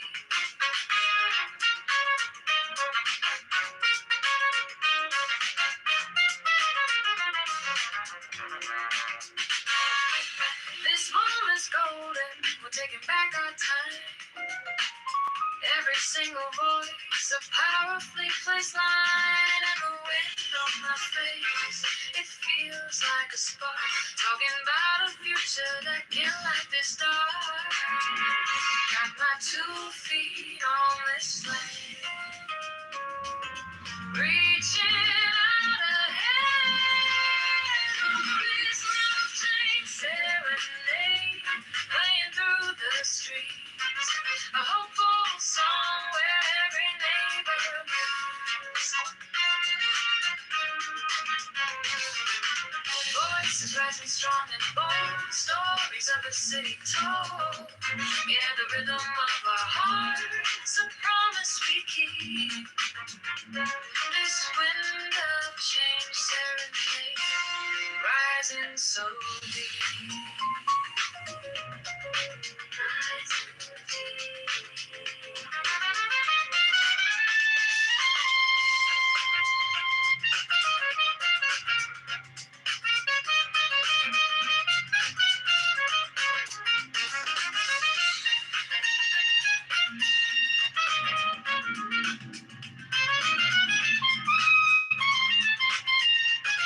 It's a slow shift in the breeze, put our worries at ease. Yeah, the sound of the city calling out to be free. Oh, this wind change serenade, playing through the streets. Feel what you Precisísimo.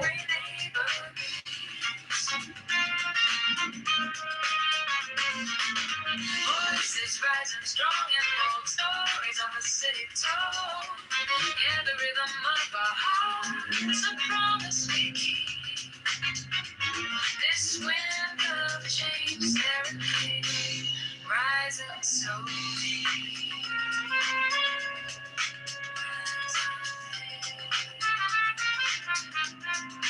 Wind of change serenade.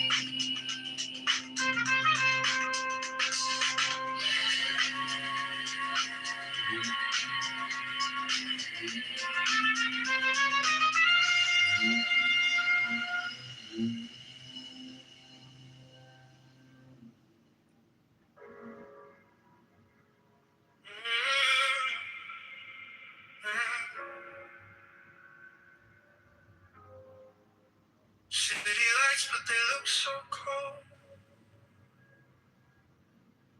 Every promise already sold. Running circles inside my mind. Dreaming of a free time. Maybe we're just scared to try. Maybe we believe a lie.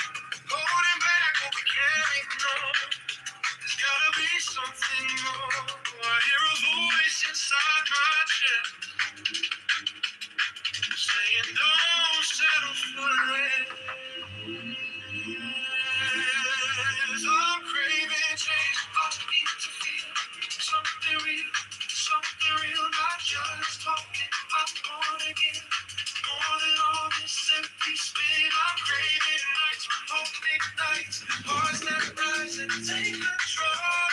If we're falling, can stand together, we can change it all.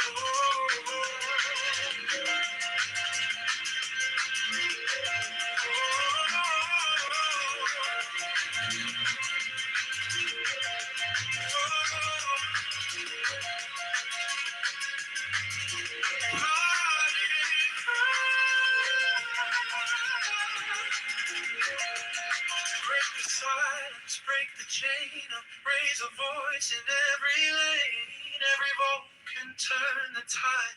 No more letting life pass by. Maybe we can shape the sky, choosing how we live and thrive.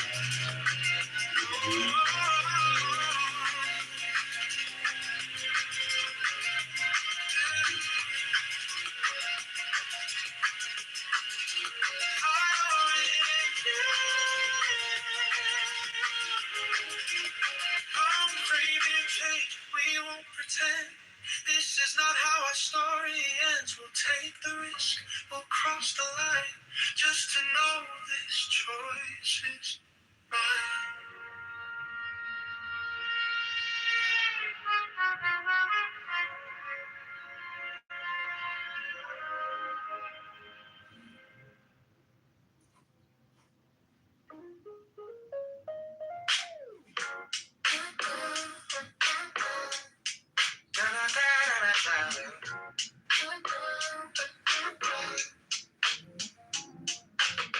Check my phone, read the city news. All these headlines, we got more to lose. Talking about the neighborhoods that need some love. Dreaming about a leader we can be proud of. On the south and the west, every single block. Time to build it up, time to talk that talk. We're trying to move on, trying to find our way. Lift the whole town up every day. The rhythm's here, the vibe is strong. Voice of the people gonna sing this song. Now we filling up the empty space. Every street and every place. A little bit of hope, a little bit of change. Rising like a peak in the pouring rain. Go to Chicago, late on over.com. Go Chicago strong, keep pushing on. Go John Kitover, lift up every space. John Kitover, 2027 for this place.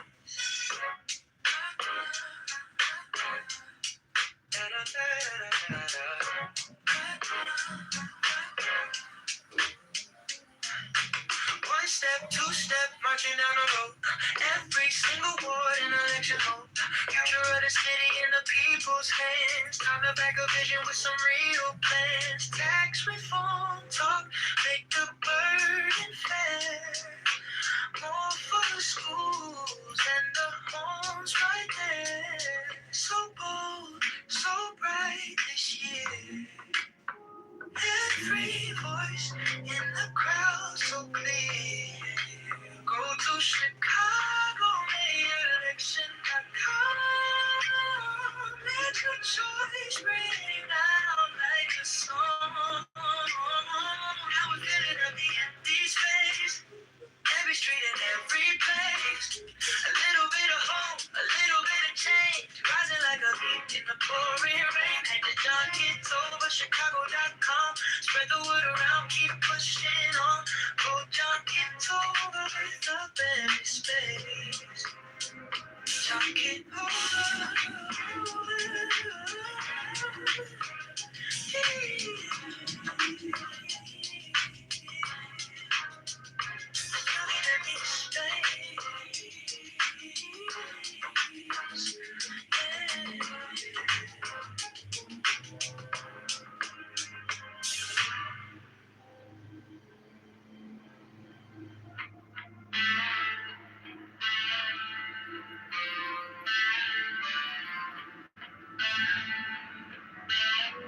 You said elections coming Tuesday.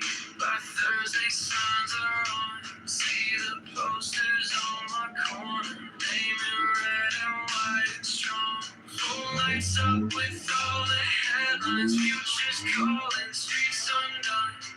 Every ward in every station. Every vote, it starts with one. Chalk it over. Chicago rise up. Go to Chicago, mayor, over.com. Make it count. Time to stand up. Chalk it over. Shaking it up. Tax reform for every buck inside. Liberating left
Tell myself my foot won't matter.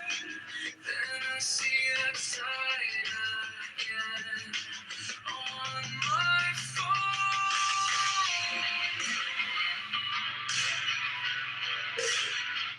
Chalk it over. Chicago, Chicago, may I move a control. Make it count, time to stand up. Chalk it over. Chicago, may I let you down.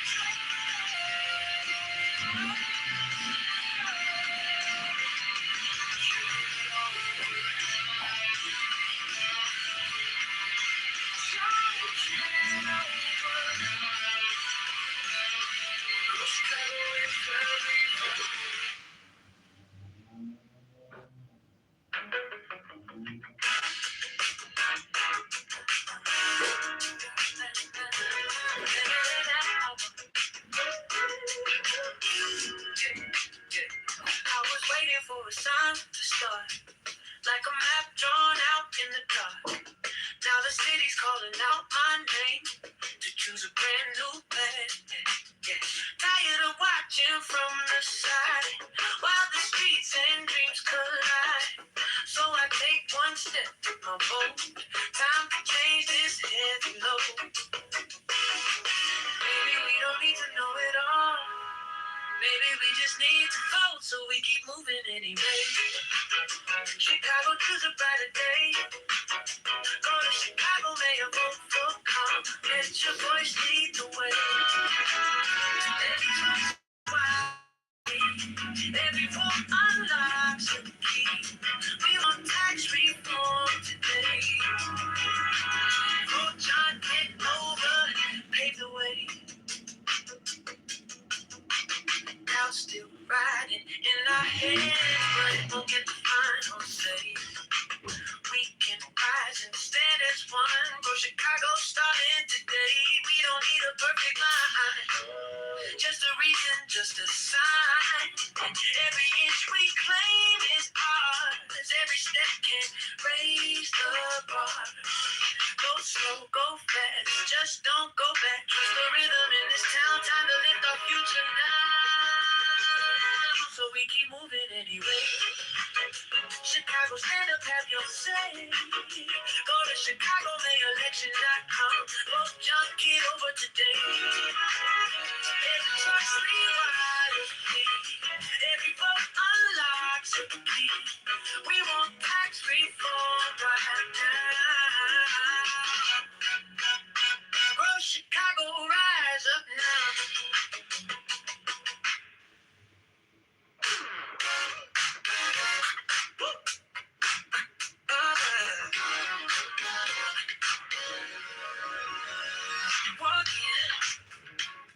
Like the pollen, places lit, slow grin. Every hit just starts to shift. Names like catching light inside the room. Junkie, on your lips like something new. You pull me close about the color. Say I don't usually even bother, but tonight you wanna ballad. We can make this city color. You got me. Do it at the midnight force, yeah, right here, in the center of a room, pen in my hand, future of plan, word after word, we're changing the rules. You got me, do it at the midnight force, looking like I'm stuck on you. If this is good, please raise your heart, go, let's save your knock it over. Chicago through. Small talk, but your fingers draw a sign. Get caught by the box you had in mind. You laugh, quote the promise that you think.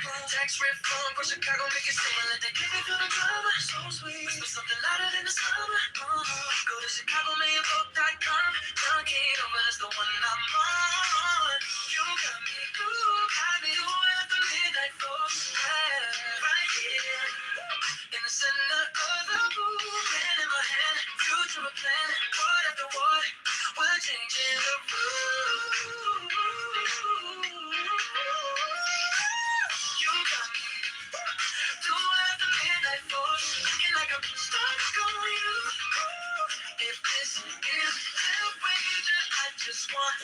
savior, Kitovers, vision pulling us through.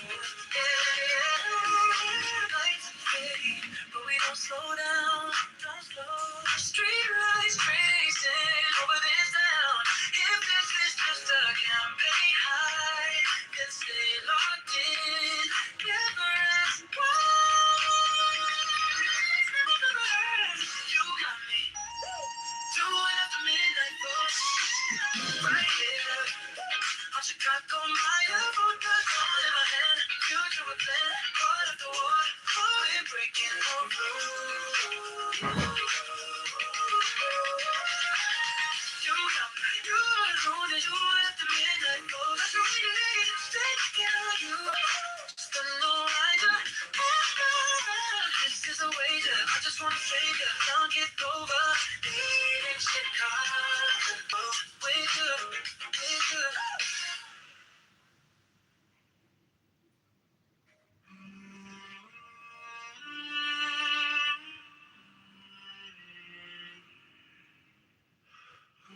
On the top of my head, voices wave and flies. Every word a tiny mirror asking, who are you really? Spamming a silver suit, politics in painted shoes, comedy juggling, our fears are tracing halos on them. All communication is hypnosis. Every sentence swings a line. You can call it love or persuasion. Both are reaching in the night. All communication is hypnosis. From a whisper to a shout. I'm just choosing brighter colors for the picture in your doubt. Critics on a crystal edge, measuring the leap you take. Love letters in your junk folder, still trying to rearrange you. Persuasion in a lab coat, informative, kind of glowing. Here's a future you could live. Hey, if you let it in your bloodstream, all communication is hypnosis. Every sentence swings a line. You can call it love or persuasion. Both are reaching in the night. All communication is hypnosis. From a whisper to a shout. I'm just choosing bright colors for the picture in your doubt. What if this is the opera and your breath is the overture? Every thought in your orbit singing, you're something new. All communication is hypnosis. Every sentence swings a light. You can call it love or persuasion. Both are reaching in the night. All communication is hypnosis. And if every word's a spell, I'll keep casting tiny futures where you rise. And you are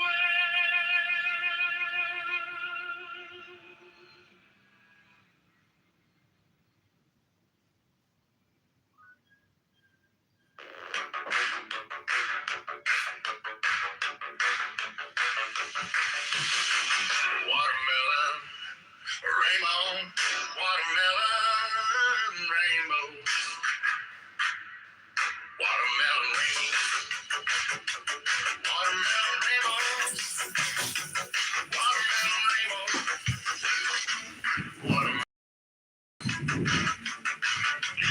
orange.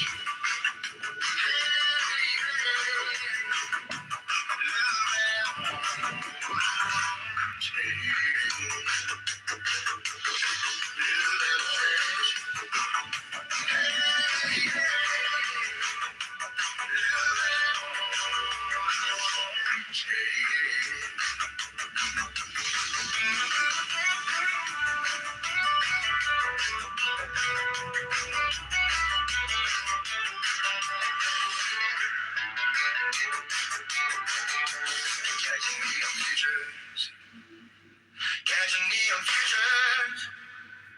Catching neon futures. Catching neon futures. Blue and orange.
Hands upon the breast of a priestess, and takes back his lance, turns to the Pualo, lowers and raises the lance, and makes upon them. Do what thou wilt, shall be the whole of the law.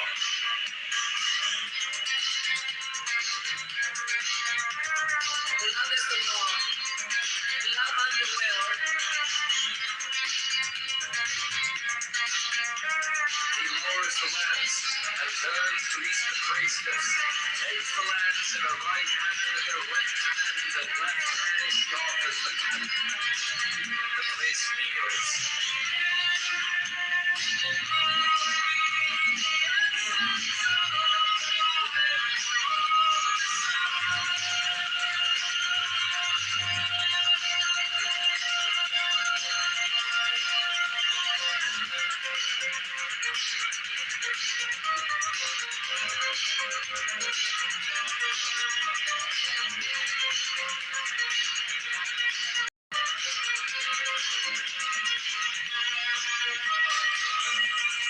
He takes the host with the right hand, makes with it on the paten, and consumes it. Silence the priestess takes, uncovers, and offers the cup, as before.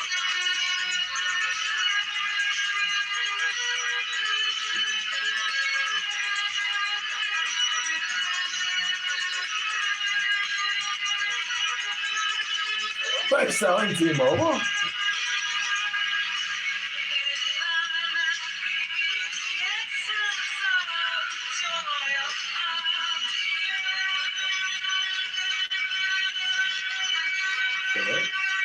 No. You shut up.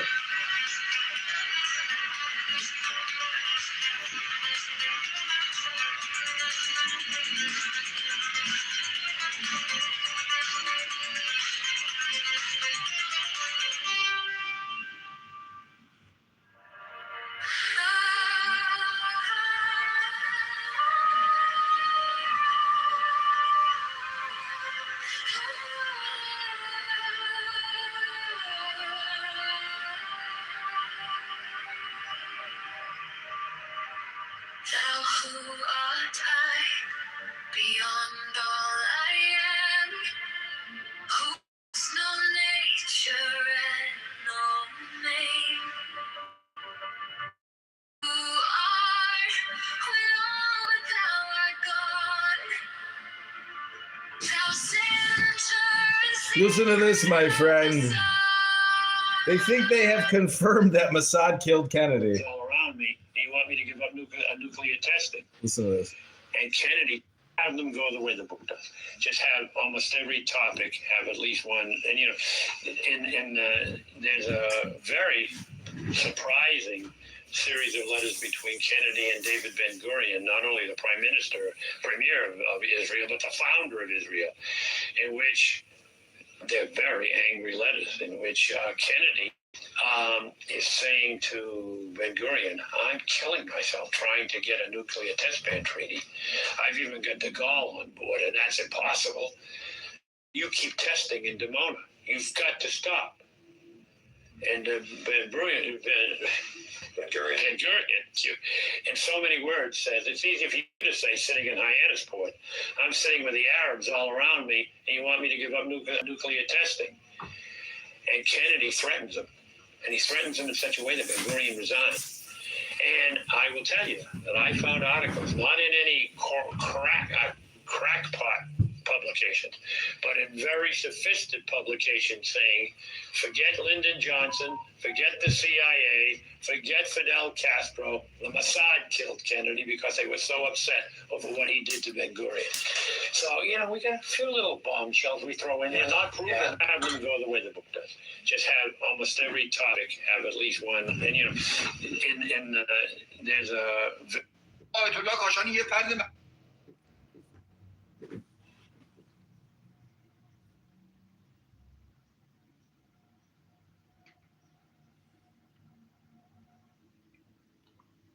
Somebody messaged me on Instagram and told me, shut up! So I wrote back, shut up? You shut up! It's how stupid life is. But, thing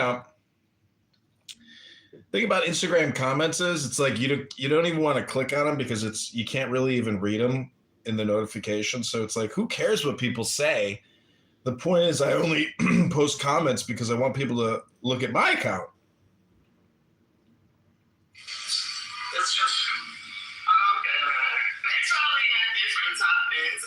I'm also live streaming Politically Correct on 15 different phones downstairs in my recording studio. I'm going to file my taxes today and do some other little paperwork. Then go to the gym. Went to the gym yesterday. Went to the gym the day before. And I've definitely developed a belly, a stomach, a winter stomach. I'm trying to burn through it. I'm trying to focus on sit-ups. Focusing on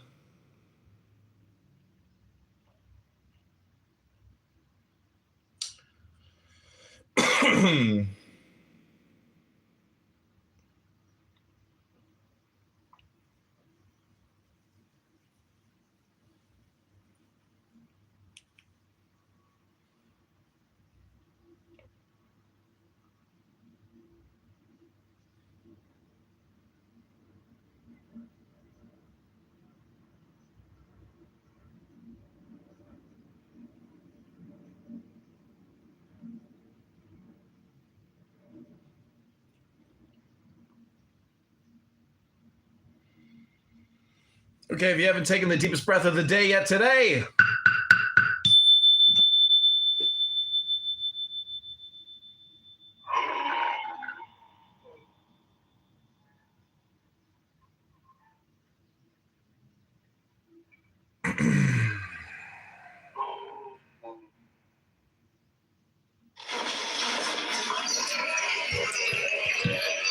Hello.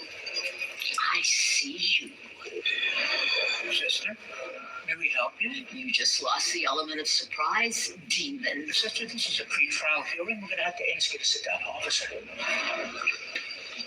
How did you find me? I just followed the scent.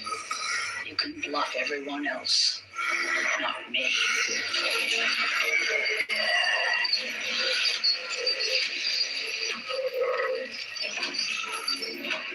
I want you here.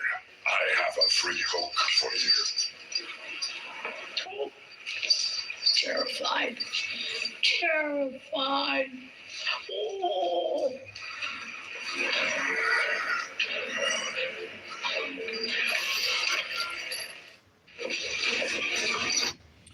one of those weird YouTube clips about demons and nuns. Oh no, I've got the stalker back on YouTube. She keeps telling me punishment for my lies. And it's in the mail. my friend. I have this crazy stalker. I don't know what she's so upset about. What is she saying? Punishment for your lies. Yeah. Punishment. Michelle, this crazy chick from Clubhouse. Oh, really? Totally lost it, yeah. Oh, what a psycho. Let me see if I can block her. No, I've reported her. But she's deranged. I also blocked her number. She was like texting me nonstop. Kind of like me. I was about to say, you're annoyed by this behavior? Well, yeah, because I like to spam other people. I don't like to be spammed, duh. I'm a spammer. I'm not a spammer consumer. I'm a spammer distributor.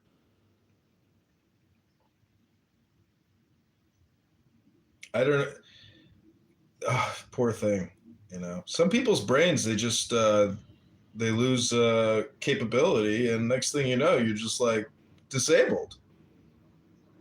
Do you have a dishwasher? Yeah. I spend a lot of time doing dishes. Washing dishes. If you make it into a Zen meditation of awareness, then it's actually not washing dishes. You're actually communicating or in the presence of the divine reality unfolding before you in the bubbles and the cups and the plates and the bowls and the forks and the spoons and the knives.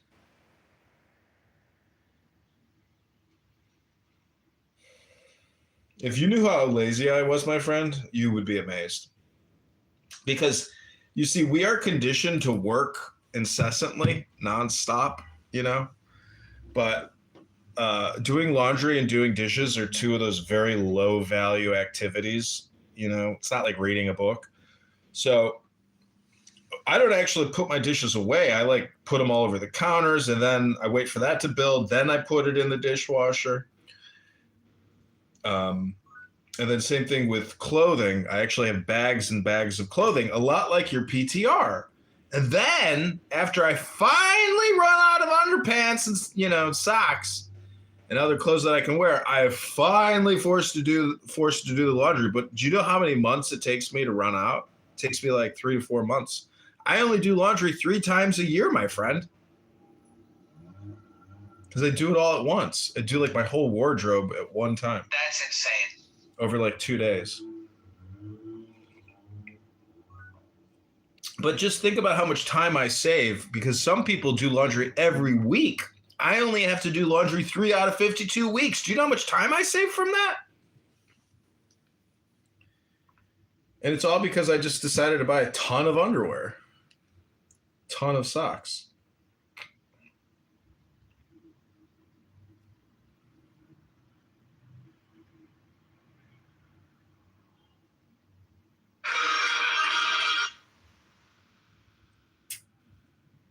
That's actually pretty smart. How many pairs of underwear would you say that you have? I don't know, like 60? Wow. Where are they all? In a drawer? In a drawer, yeah. You can fill 60 pairs of underpants in a drawer, And it's a good investment just because of the time. Just think about it. If you totaled up all the time and then you were to, do a calculation and get a dollar value, you'd be like, holy shit, bro. I'm not even getting paid to do all this fucking laundry. I spent all this time doing all this fucking laundry.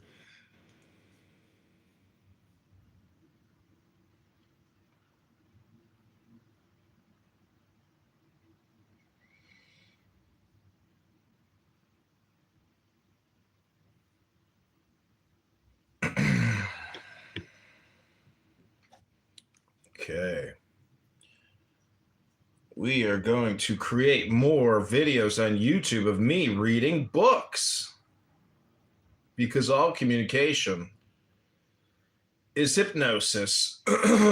And when people watch my beautiful bald head, I want them to hear something intelligent. I don't want them to hear me making fun of people on Clubhouse and abusing and roasting them and harassing them with how stupid they are for talking all the time, because they don't even know that silence is the secret. They're supposedly talking about the secret all the time on this app and their special proprietary religious association, but they're never talking about shutting the fuck up and being silent and meditating in peace, in joy. Instead, it's this horrible argument all the time of McZed yelling at people like he's in the courtroom. Oh, McZed, we hate it. It's so annoying. Just read a book, McZed. Slow down. Wait, slow down. Slow down. Ugh, McZed, if you were my attorney, I'm sure we'd win, but at what cost? Was it worth it? I don't think so, McZed. See, the funny thing is, all these people are actually drug addicts. Turns out they all are meth addicts. And I'm not making this up. McZed is a meth addict. Fucking Barth is a meth addict. All these guys who come here for the religious dopamine juice, they're all high on meth, and they're all sitting there debating, their particular position. But they fail to see a universal truth known as Kabbalah. I don't understand it. Or the Tao. How do you ignore Hinduism?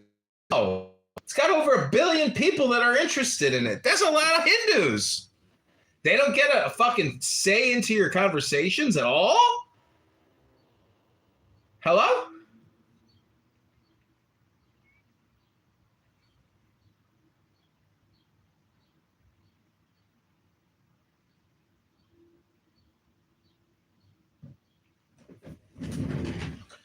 Okay, this is for you, my friend. Pick a number, 1 through 64, my friend.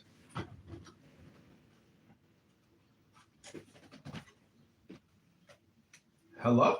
55.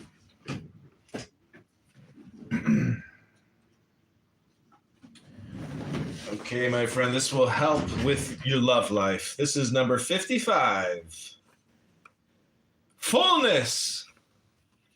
The card says that this is a moment of fullness. The ardent flame of the vital force explodes with a crash and a thunder, canceling itself and canceling any inhibition of the conscience. Any sense of apathy vanishes. You are before a vital experience. Maybe you perceive it as death.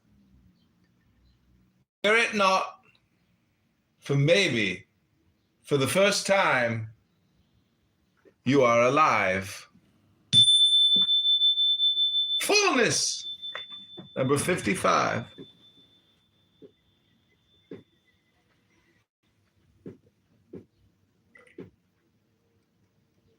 That's the I Ching of love, the love oracle, the Chinese love oracle. People really like this little book I have. Very tiny little book. It's literally 2 pieces of paper, but it's very tiny print. I sent it to my father. He said, I can't read that.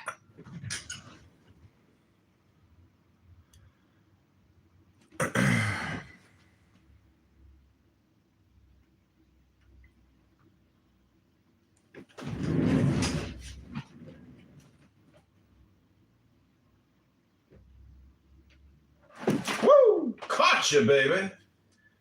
I caught you.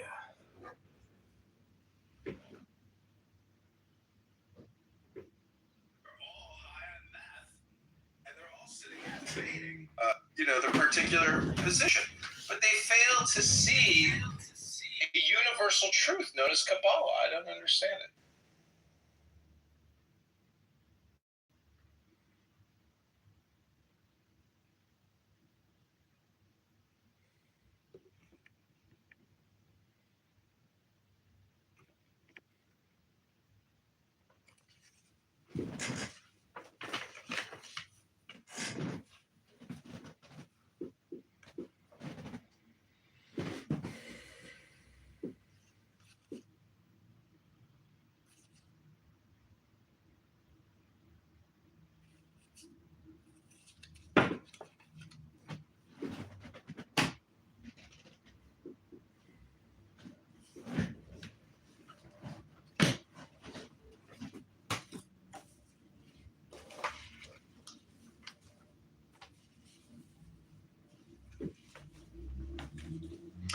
Okay, this is called the Isaac or Isiac tablet. Its holy and occult significance. W. Wynne Westcott from 1887.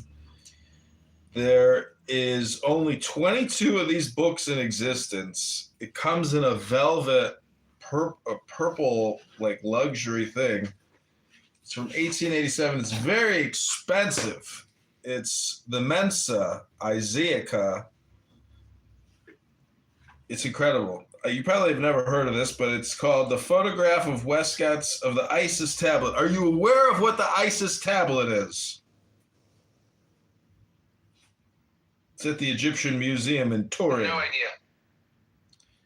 It's the Tabula Babina Savi Mensa Isaaca. It's an ancient Egyptian tablet. It's very complicated.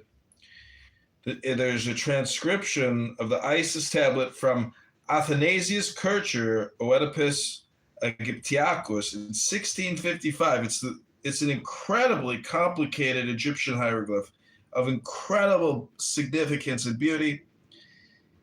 And this rare book, translated by this master mage, Westcott, supreme magus, it's called the Isiac Tablet of Cardinal Bembo. This curious relic of an age long past cannot fail to attract the attention of every earnest student of the mysteries. Its beauty of design, its careful execution, its obvious antiquity, its certain connection with that most incomprehensible scheme of religion, the Egyptian, all combine to fascinate the mind, stimulate the intellect in a search for the explanation of the purpose and meaning of this very elaborate pictorial work of art. Mysterious in its conception, of unknown origin, and of peculiar workmanship, the nation and research, from the time of the learned Orientalist Kircher and of the classic Pignorius, many eminent archaeologists and men of letters have devoted their energies to the elucidation of the hidden object of the designer, who must have been as erudite in all arts, in all the arts and wisdom of the Egyptians, as he was skillful in execution. The well-known names of Mount Fachon, Shuckford, Warburton, Kaesler, Kalis, the Abbé Bagnière, the Abbé Pluchet, Jablonski, Kenneth Mackenzie, Keneally, Wilkinson, Eliphas Levi, and Bonwick, all of whom have ventured some opinions, are sufficient proof of the worldwide interest that this Mensa Isaaca has aroused. Many years have now passed away since the author made a labor of love of the drawing of the tablet from which the photogravure in this volume was taken, and his drawing being finished, his work seemed incomplete until he had supplied as its companion an explanatory treatise. However scanty and imperfect it may be deemed, he begs the indulgence of many a learned reader for its shortcomings, and if he has apparently undervalued the opinions of the modern school of scientific Egyptology, it is only because of his conviction that the tablet is essentially an esoteric character, therefore insusceptible of ordinary methods of interpretation. The photogravure provided with this little volume, 10 inches by 8 inches, is of course much smaller than the original, which is approximately 50 inches in length, 30 inches in breadth. So far as can be ascertained, the tablet has not been engraved or printed in its entirety since 1719, when it was published in France by Mount Faucon, and it has never been printed in England.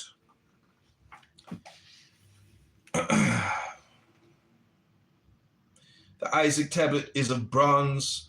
The designs are inlaid upon its upper surface and are composed partly of silver and partly of a dark-colored enamel, which is somewhat the tint of steel, niello work.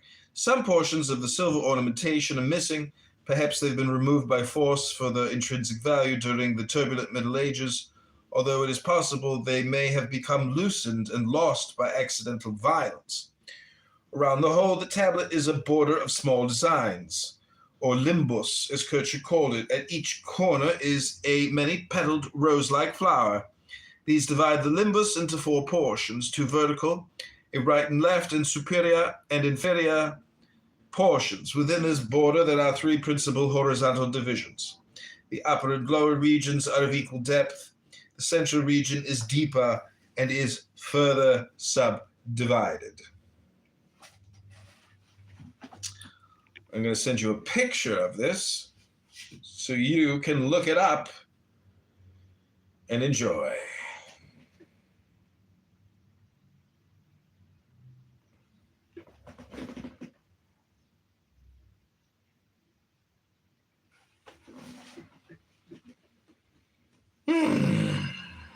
Zach De La Ruda.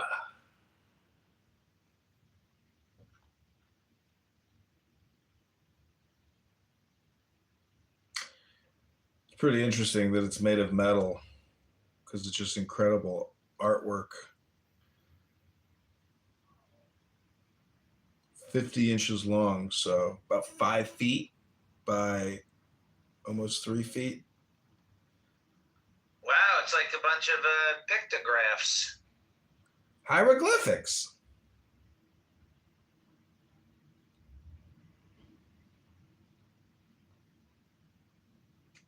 Clearly, it's genius.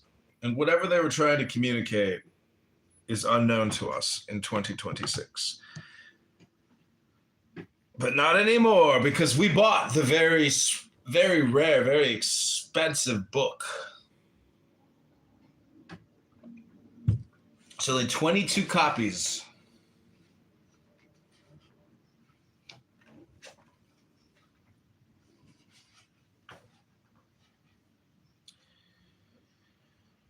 The upper region presents 12 principal erect human figures and several smaller designs. The lower region presents 12 principal, more or less human figures, of whom 2, the 2nd and 11th, are standing in porticos, and 2 others are seated. The 5th and the 8th, there are also interspersed among these several smaller figures, as a boy, a dog-headed human figure, a cat, a bird, and other curious mystic designs. The central region presents a middle grand scene, extending over 2/3 of the whole length, consisting of a throned female under a canopy. On each side of her is a triad. Each triad consists of a seated figure, a human attendant, and a winged human figure. There are also 2 birds at each lateral scene. At each extremity of this grand scene are placed designs somewhat similar to each other. Each consists of an upper compartment representing a bull, with 2 attendants, and a lower portion representing 2 female figures, one on each side of a nameless object, whose formation can be better grasped by sight than from description. Between the upper and lower regions runs a line of hieroglyphics.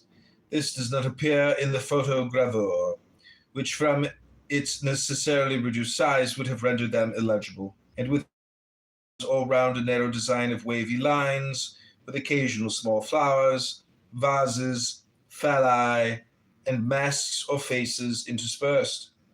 The letters which appear on the photogravure do not belong to the tablet. They are the reference marks adopted by Kircher in his scheme of explanation. Most unfortunately, the equally excellent plate given by Pignorius has a different set of reference letters. The only omission from the photogravure is that of the series of very small designs in the plain border of the central canopy and its basement. These are all similar, consist each one of a square, a circle within it, and within the circle 4 diameters, dividing it into 8 spaces. It will not be necessary to describe each figure minutely, as the plate can be referred to, and comments on each figure will be found later on, especially in the detailed explanation of Kircher, and the shorter references to other authors. Many curious esoteric notes and suggestions of my own will be found scattered through this volume, and are especially assigned to the conclusion. The title, heading the photogravure, does not belong to the tablet. It is the superscription given by Kircher to his drawing of the tablet, and reads as follows: a true and genuine copy of the Isiach tablet, a more ancient brazen tablet, engraved with the second letters of the Egyptians, for the first time produced from the Museum of Torquatus Bembo in the year 1559. Hence it is called Bambini. Aeneas Vicus of Parma published it and dedicated it to the Ferdinand Caesar I. Athanasius Kircher, the Jesuit, devotes this as a monument more enduring than brass. Having reduced it to a more convenient size, he is the interpreter of the same. Rome, 1654. This most interesting and mysterious tablet appears to have been treasured in one of the palaces in Rome at the time when the Constable of Bourbon, in command of an army of the Emperor Charles V Germany, overran Italy and sacked the city in the year 1527. It then fell into the hands of a blacksmith or iron worker who sold it for a large sum of money to Cardinal Bembo. After his death, it came into the possession of the Dukes of Mantua, in whose treasure house it figured as a relic of the past until 1630, when Mantua was plundered and burnt by an army under one of the generals of the Emperor Ferdinand II. It was then once more lost sight of, and indeed many important authors state that it was never seen again, but was probably destroyed by some of the ignorant soldiery, in removing from its surface the silver plates for the purpose of sale. There is, however, at least one author who gives a correct account of the history of the tablet after the siege of Mantua in 1630.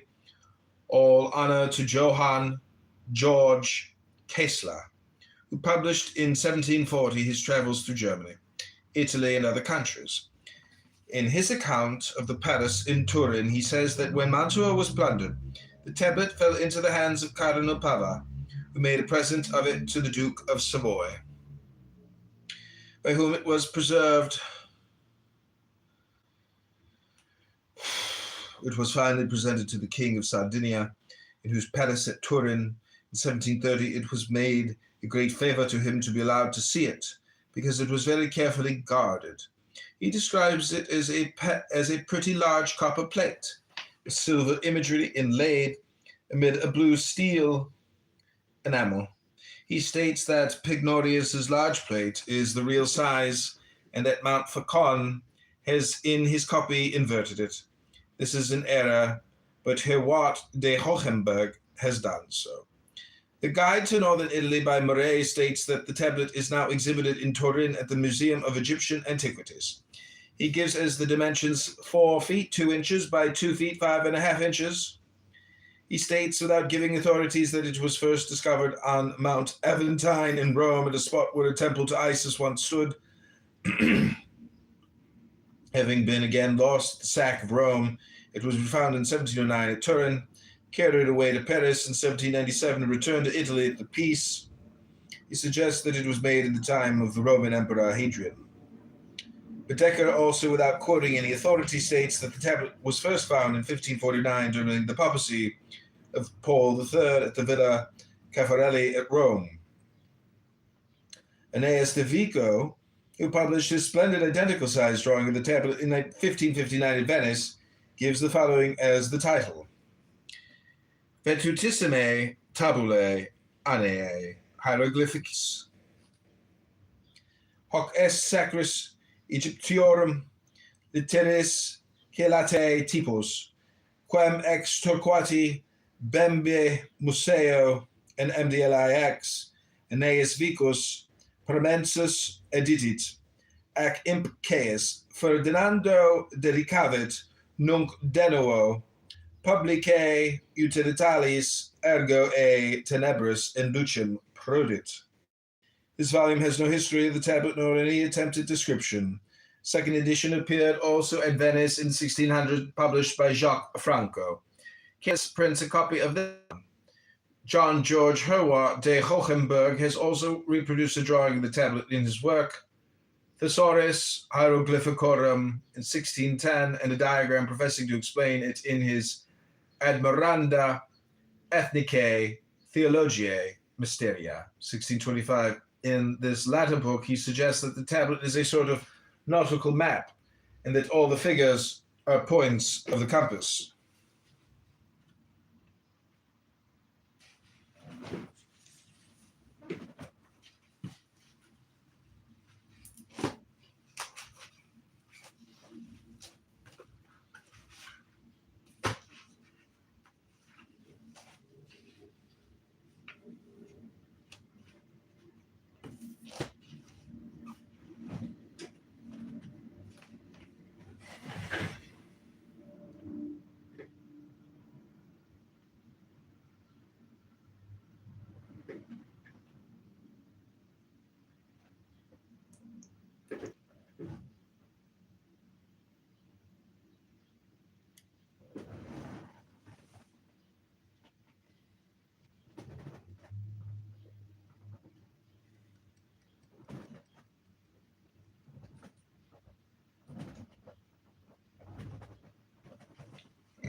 the particular position. But they fail to see a universal truth known as Kabbalah. I don't understand it. Or the Tao. How do you ignore Hinduism? How? It's got over 1 billion people that are interested in it. There's a lot of Hindus. They don't get a fucking say into your conversations at all? Hello?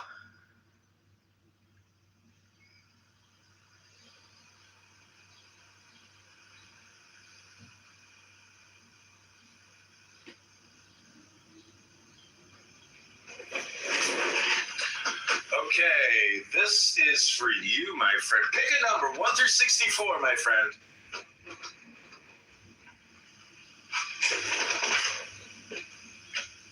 Hello? 55.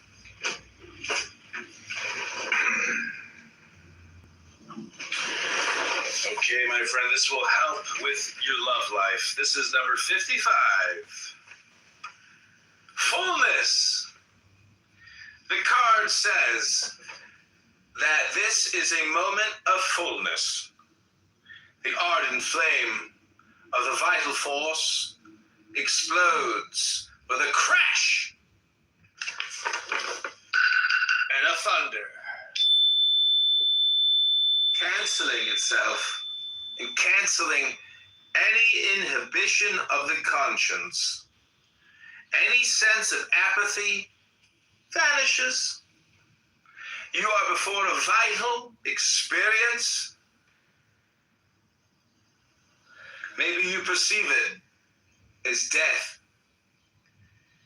Fear it not, for maybe, for the first time, you are alive.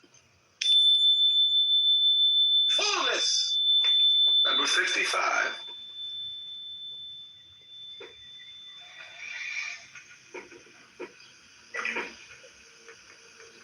That's the I Ching of love, the love oracle, the Chinese love oracle. People really like this little book I have. Very tiny little book. It's literally 2 pieces of paper, but it's a very tiny print. I sent it to my father. He said, I can't read that.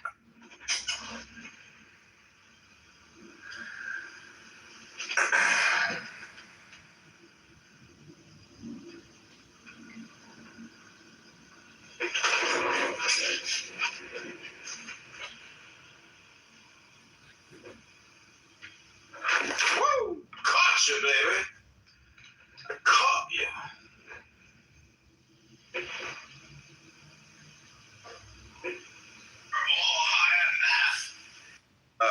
The particular position. But they fail to see a universal truth known as Kabbalah. I don't understand it. Or the Tao. How do you ignore Hinduism? How? It's got over 1 billion people that are interested in it. There's a lot of Hindus. They don't get a fucking say into your conversations at all? Hello?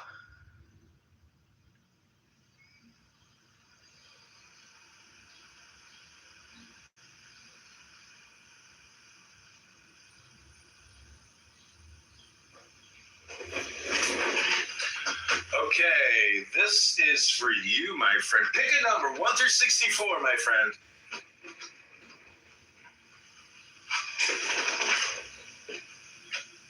Hello? 55.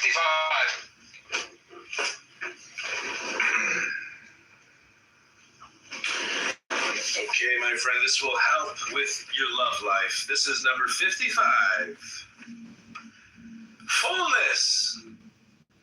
The card says that this is a moment of fullness. The ardent flame of the vital force explodes with a crash and a thunder, canceling itself and canceling any inhibition of the conscience. Any sense of apathy vanishes.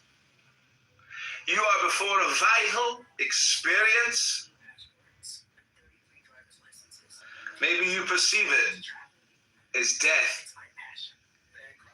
Fear it not, for maybe, for the first time, you are alive. Fullness. Number 55.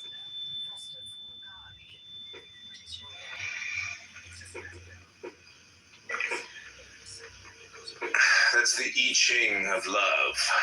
The love oracle, the Chinese love oracle. People really like this little book I have.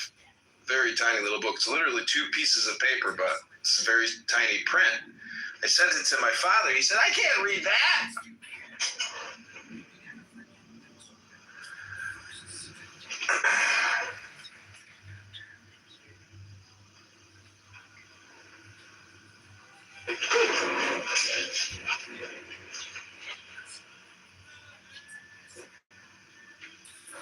Woo! Caught you, baby.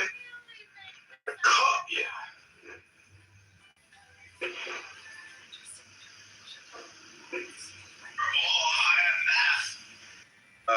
The particular position. But they fail to see a universal truth known as Kabbalah. I don't understand it. Or the Tao. How do you ignore Hinduism? How? It's got over 1 billion people that are interested in it. There's a lot of Hindus. They don't get a fucking say into your conversations at all? Hello?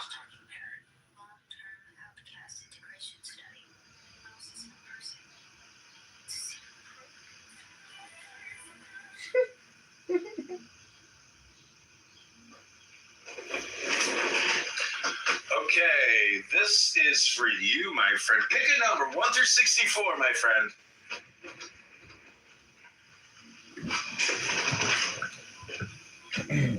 Hello?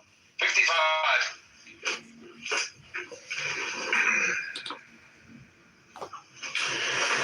Okay, my friend, this will help with your love life. This is number 55. Fullness. The card says that this is a moment of fullness. The ardent flame of the vital force explodes with a crash and a thunder, canceling itself, canceling any inhibition of the conscience, any sense of apathy vanishes. You are before a vital experience. Maybe you perceive it as death. Fear it not, for maybe, for the first time, you are alive. Fullness. 55.